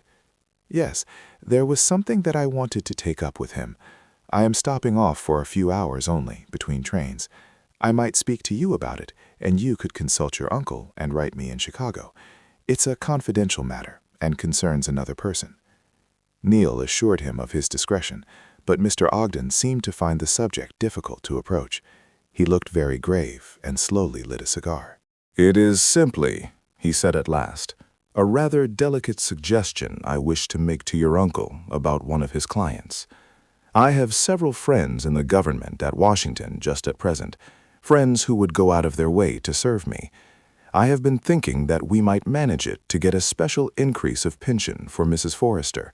I am due in Chicago this week, and after my business there is finished, I would be quite willing to go on to Washington to see what can be done, provided, of course, that no one, least of all your uncle's client, knows of my activity in the matter." Neil flushed. "I'm sorry, Mr. Ogden," he brought out, "but Mrs. Forrester is no longer a client of my uncle's. After the captain's death, she saw fit to take her business away from him." Mr. Ogden's normal eye became as blank as the other. "What's that?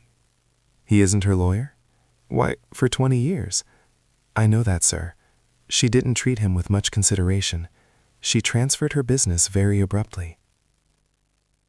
"To whom, may I ask?" "To a lawyer here in town, Ivy Peters." "Peters? I never heard of him." "No, you wouldn't have. He wasn't one of the people who went to the Forrester house in the old days. He's one of the younger generation, a few years older than I.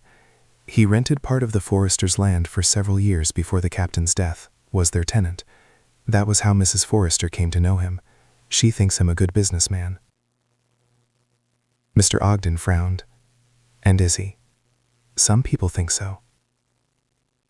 "Is he trustworthy?" "Far from it. He takes the cases nobody else will take. He may treat Mrs. Forrester honestly, but if he does, it will not be from principle." This is very distressing news. Go on with your work, my boy. I must think this over." Mr. Ogden rose and walked about the room, his hands behind him. Neil turned to an unfinished letter on his desk in order to leave his visitor the more free. Mr. Ogden's position, he understood, was a difficult one. He had been devoted to Mrs. Forrester, and before Constance had made up her mind to marry Frank Ellinger, before the mother and daughter began to angle for him, Mr. Ogden had come to the Forresters more frequently than any of their Denver friends.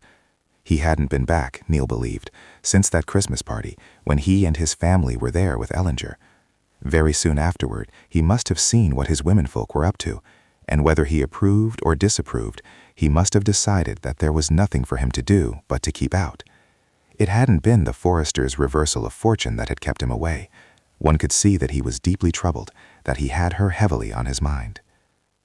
Neil had finished his letter and was beginning another when Mr. Ogden stopped beside his desk, where he stood twisting his imperial tighter and tighter. "You say this young lawyer is unprincipled? Sometimes rascals have a soft spot, a sentiment, where women are concerned." Neil stared. He immediately thought of Ivy's dimples. A soft spot? A sentiment? Mr. Ogden, why not go to his office? A glance would convince you. "Oh, that's not necessary. I understand." He looked out of the window, from which he could just see the treetops of the Forrester Grove, and murmured, "Poor lady. So misguided. She ought to have advice from some of Daniel's friends." He took out his watch and consulted it, turning something over in his mind. His train was due in an hour, he said.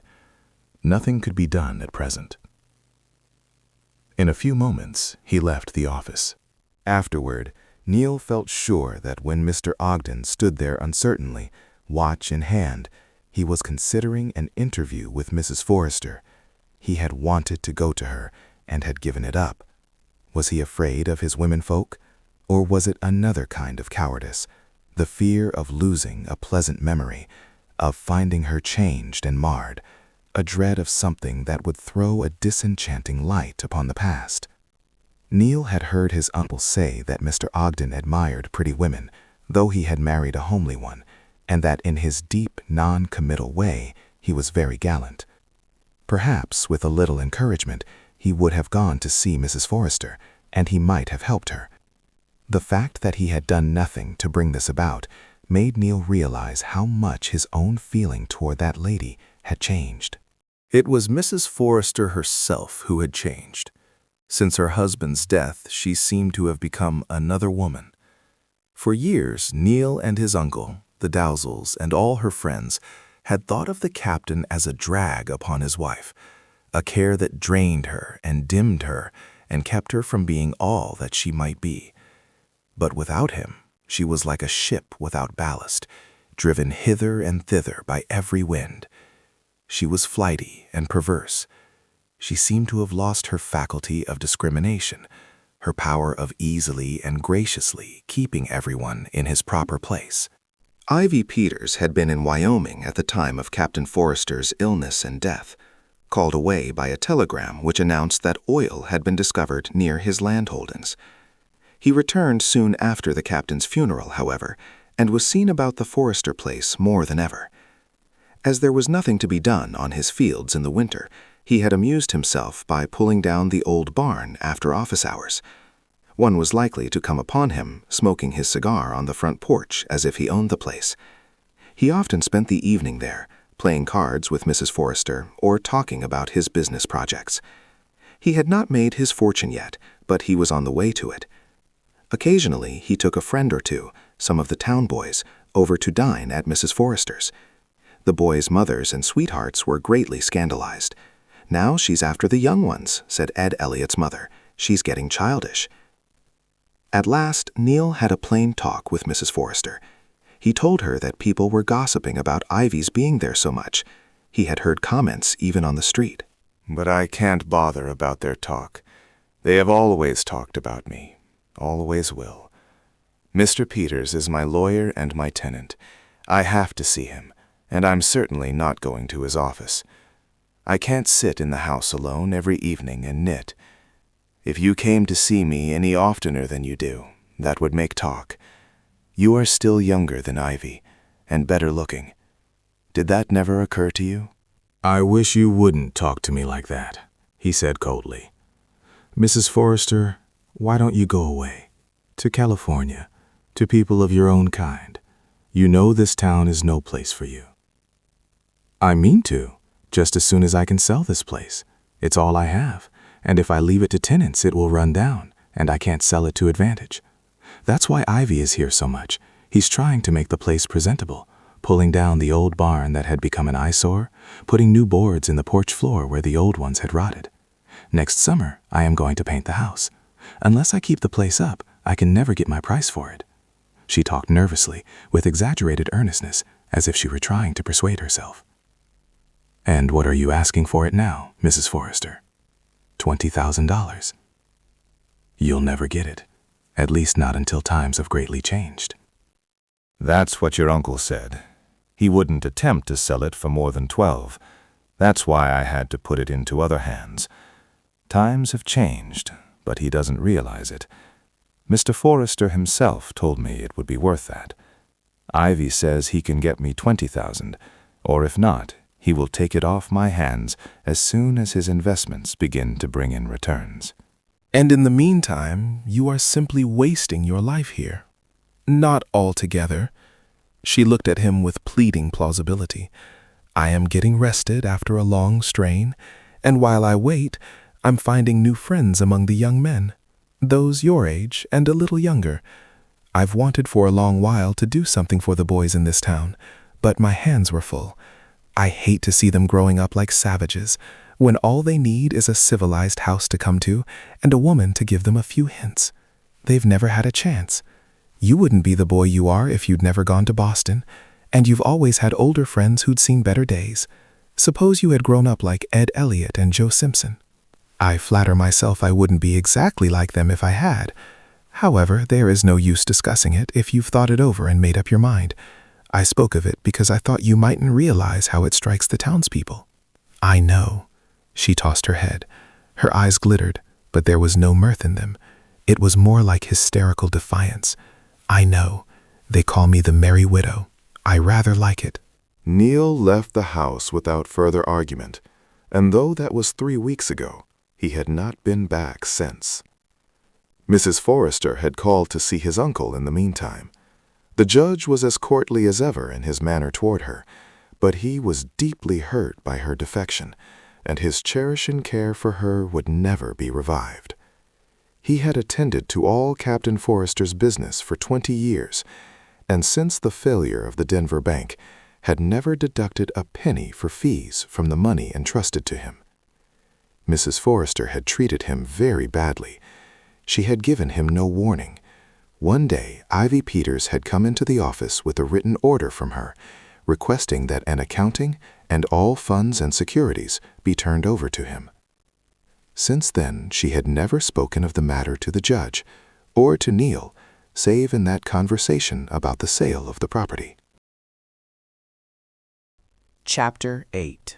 One morning, when a warm May wind was whirling the dust up the street, Mrs. Forrester came smiling into Judge Pomeroy's office, wearing a new spring bonnet and a short black velvet cape, fastened at the neck with a bunch of violets. "Please be nice enough to notice my new clothes, Neil," she said coaxingly. "They are the first I've had in years and years." He told her they were very pretty. "And aren't you glad I have some at last?" She smiled inquiringly through her veil. "I feel as if you weren't going to be cross with me today and would do what I ask you. It's nothing very troublesome. I want you to come to dinner Friday night. If you come, there will be 8 of us, counting Annie Peters. They are all boys, you know, and if you don't like them, you ought to. Yes, you ought to." She nodded at him severely. "Since you mind what people say, Neil, aren't you afraid they'll be saying you're a snob just because you've been to Boston and seen a little of the world? You mustn't be so stiff, so superior. It isn't becoming at your age." She drew her brows down into a level frown so like his own that he laughed. He had almost forgotten her old talent for mimicry. "What do you want me for? You used always to say it was no good asking people who didn't mix." "You can mix well enough if you take the trouble, and this time you will, for me, won't you?" When she was gone, Neil was angry with himself for having been persuaded. On Friday evening, he was the last guest to arrive. It was a warm night after a hot day.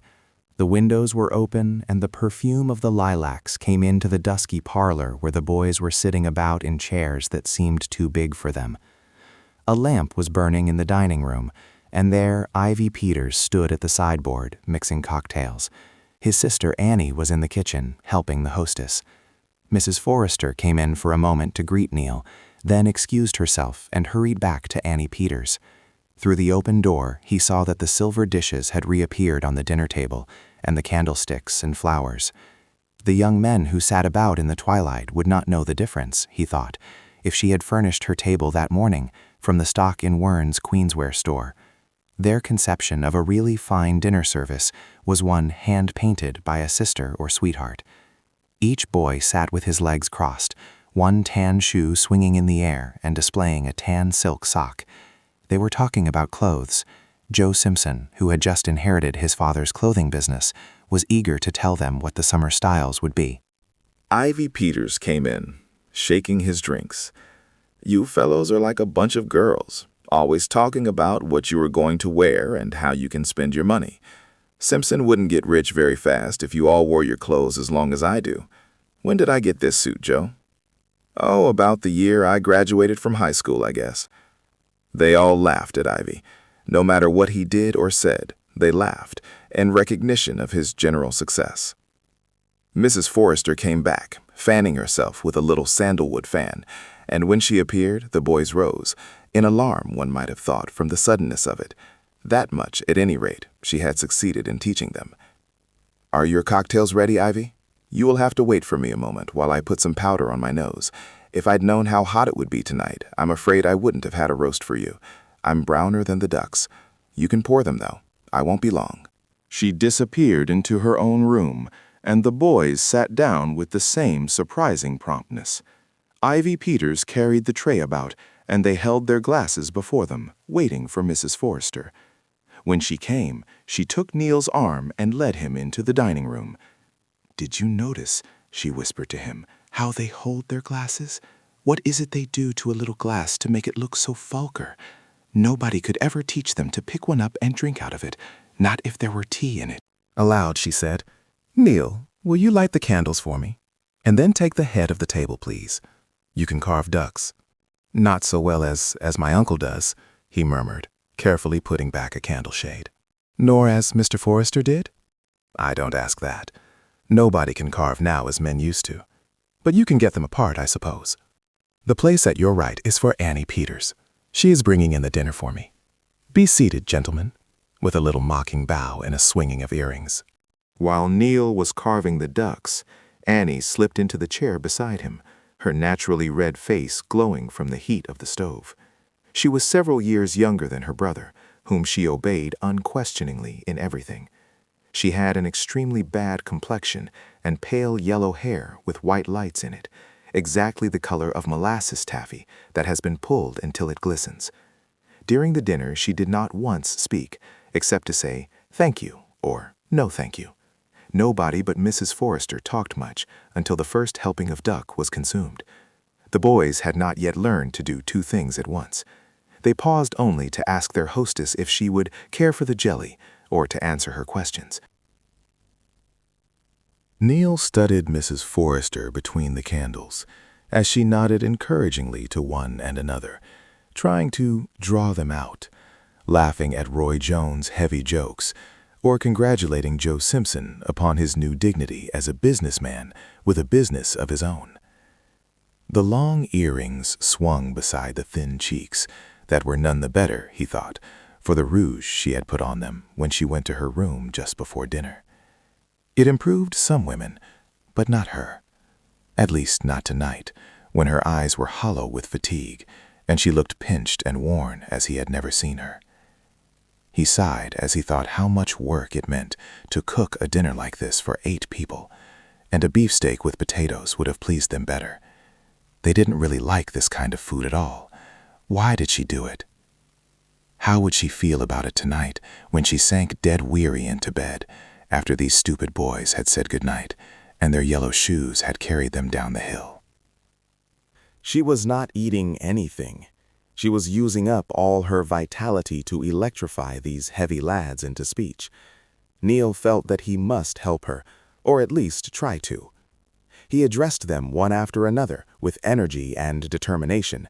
He tried baseball, politics, scandal, the corn crop. They answered him with monosyllables or exclamations. He soon realized that they didn't want his polite remarks. They wanted more duck, and to be let alone with it. Dinner was soon over, at any rate. The hostess's attempts to prolong it were unavailing. The salad and frozen pudding were dispatched as promptly as the roast had been. The guests went into the parlor and lit cigars. Mrs. Forrester had the old-fashioned notion that men should be alone after dinner. She did not join them for half an hour. Perhaps she had lain down upstairs, for she looked a little rested. The boys were talking now, discussing a camping trip Ed Elliott was going to take in the mountains. They were giving him advice about camp outfits, trout flies, mixtures to keep off mosquitoes. "I'll tell you, boys," said Mrs. Forrester, when she had listened to them for a moment.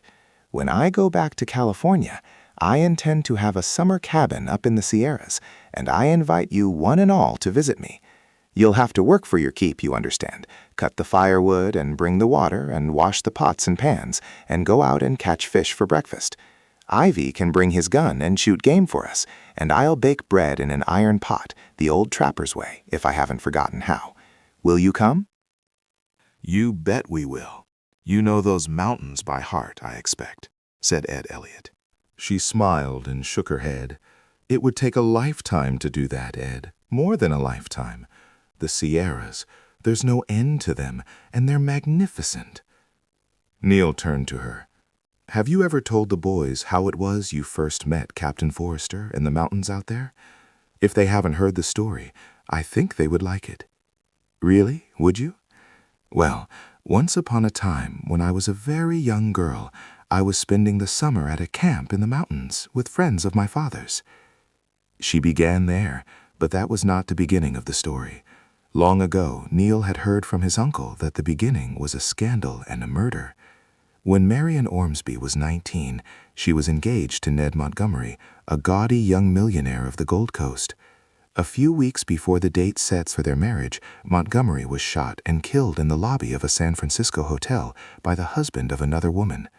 The subsequent trial involved a great deal of publicity, and Marian was hurried away from curious eyes and sent up into the mountains until the affair should blow over.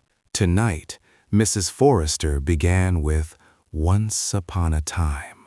Sitting at one end of the big sofa, her slippers on a footstool and her head in shadow, she stirred the air before her face with the sandalwood fan as she talked, the rings glittering on her white fingers.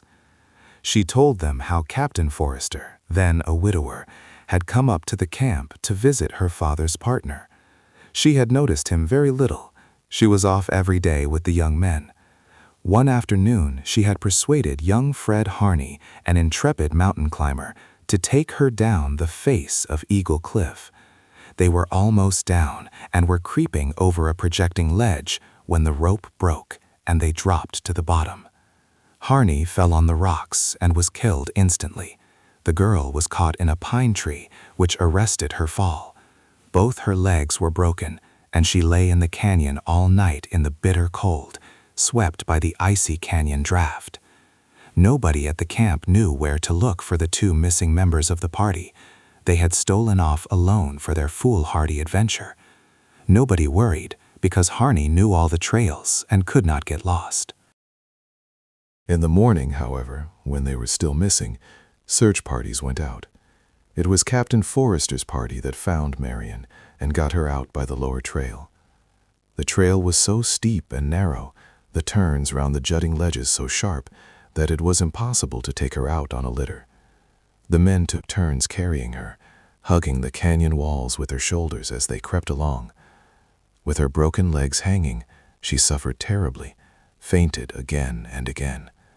But she noticed that she suffered less when Captain Forrester carried her, and that he took all the most dangerous places on the trail himself. "I could feel his heart pump and his muscles strain," she said, "when he balanced himself and me on the rocks. I knew that if we fell, we'd go together. He would never drop me." They got back to camp, and everything possible was done for her. But by the time a surgeon could be got up from San Francisco, her fractures had begun to knit and had to be broken over again. It was Captain Forrester I wanted to hold my hand when the surgeon had to do things to me. You remember, Neil, he always boasted that I never screamed when they were carrying me up the trail. He stayed at the camp until I could begin to walk, holding to his arm. When he asked me to marry him, he didn't have to ask twice. Do you wonder? She looked with a smile about the circle and drew her fingertips absently across her forehead, as if to brush away something. The past or the present, who could tell? The boys were genuinely moved. While she was answering their questions, Neil thought about the first time he ever heard her tell that story. Mr. Dalzell had stopped off with a party of friends from Chicago. Marshall Field and the president of the Union Pacific were among them, he remembered, and they were going through in Mr. Dalzell's private car to hunt in the Black Hills. She had, after all, not changed so much since then. Neil felt tonight that the right man could save her, even now. She was still her indomitable self, going through her old part, but only the stagehands were left to listen to her. All those who had shared in fine undertakings and bright occasions were gone. Chapter 9. With the summer months, Judge Pomeroy's health improved, and as soon as he was able to be back in his office, Neil began to plan to return to Boston. He would get there the 1st of August and would go to work with a tutor to make up for the months he had lost. It was a melancholy time for him. He was in a fever of impatience to be gone, and yet he felt that he was going away forever, and was making the final break with everything that had been dear to him in his boyhood. The people, the very country itself, were changing so fast that there would be nothing to come back to. He had seen the end of an era, the sunset of the pioneer. He had come upon it when already its glory was nearly spent. So in the buffalo times, a traveler used to come upon the embers of a hunter's fire on the prairie, after the hunter was up and gone. The coals would be trampled out, but the ground was warm, and the flattened grass where he had slept and where his pony had grazed told the story. This was the very end of the road-making West. The men who had put plains and mountains under the iron harness were old. Some were poor, and even the successful ones were hunting for rest and a brief reprieve from death. It was already gone, that age. Nothing could ever bring it back. The taste and smell and song of it, the visions those men had seen in the air and followed, these he had caught in a kind of afterglow in their own faces, and this would always be his. It was what he most held against Mrs. Forrester, that she was not willing to immolate herself, like the widow of all these great men, and die with the pioneer period to which she belonged, that she preferred life on any terms. In the end, Neil went away without bidding her goodbye. He went away with weary contempt for her in his heart. It happened like this, had scarcely the dignity of an episode. It was nothing, and yet it was everything. Going over to see her one summer evening, he stopped a moment by the dining room window to look at the honeysuckle. The dining room door was open into the kitchen, and there Mrs. Forrester stood at a table making pastry. Ivy Peters came in at the kitchen door, walked up behind her, and unconcernedly put both arms around her, his hands meeting over her breast. She did not move, did not look up, but went on rolling out pastry. Neil went down the hill. For the last time, he said, as he crossed the bridge in the evening light. For the last time. And it was even so. He never went up the poplar-bordered road again. He had given her a year of his life, and she had thrown it away. He had helped the captain to die peacefully, he believed, and now it was the captain who seemed the reality. All those years he had thought it was Mrs. Forrester who made that house so different from any other. But ever since the captain's death, it was a house where old friends like his uncle were betrayed and cast off, where common fellows behaved after their kind and knew a common woman when they saw her. He had not had the nature of a spaniel, he told himself. He would never have gone back after the first time. It took 2 doses to cure him. Well, he had had them. Nothing she could ever do would in the least matter to him again. He had news of her now and then, as long as his uncle lived. Mrs. Forrester's name is everywhere coupled with Ivy Peters, the judge wrote. She does not look happy, and I fear her health is failing, but she has put herself in such a position that her husband's friends cannot help her. And again, of Mrs. Forrester, no news is good news. She is sadly broken. After his uncle's death, Neil heard that Ivy Peters had at last bought the Forrester place and had brought a wife from Wyoming to live there. Mrs. Forrester had gone west, people supposed to California. It was years before Neil could think of her without chagrin, but eventually, after she had drifted out of his ken, when he did not know if Daniel Forrester's widow were living or dead, Daniel Forrester's wife returned to him, a bright, impersonal memory. He came to be very glad that he had known her, and that she had had a hand in breaking him into life. He has known pretty women and clever ones since then, but never one like her, as she was in her best days. Her eyes, when they laughed for a moment into one's own, seemed to promise a wild delight that he has not found in life. I know where it is, they seemed to say. I could show you. He would like to call up the shade of the young Mrs. Forrester, as the witch of Endor called up Samuel's, and challenge it, demand the secret of that ardor, ask her whether she had really found some ever-blooming, ever-burning, ever-piercing joy, or whether it was all fine play-acting. Probably she had found no more than another. but she had always the power of suggesting things much lovelier than herself, as the perfume of a single flower may call up the whole sweetness of spring. Neil was destined to hear once again of his long-lost lady. One evening, as he was going into the dining room of a Chicago hotel, a broad-shouldered man with an open, sun-browned face approached him and introduced himself as one of the boys who had grown up in Sweetwater. "I'm Ed Elliott, and I thought it must be you. Could we take a table together? I promised an old friend of yours to give you a message if I ever ran across you. You remember Mrs. Forrester? Well, I saw her again, 12 years after she left Sweetwater, down in Buenos Aires." They sat down and ordered dinner. Yes, I was in South America on business. I'm a mining engineer. I spent some time in Buenos Aires. One evening, there was a banquet of some sort at one of the big hotels, and I happened to step out of the bar just as a car drove up to the entrance where the guests were going in. I paid no attention until one of the ladies laughed. I recognized her by her laugh. That hadn't changed a particle. She was all done up in furs with a scarf over her head, but I saw her eyes, and then I was sure.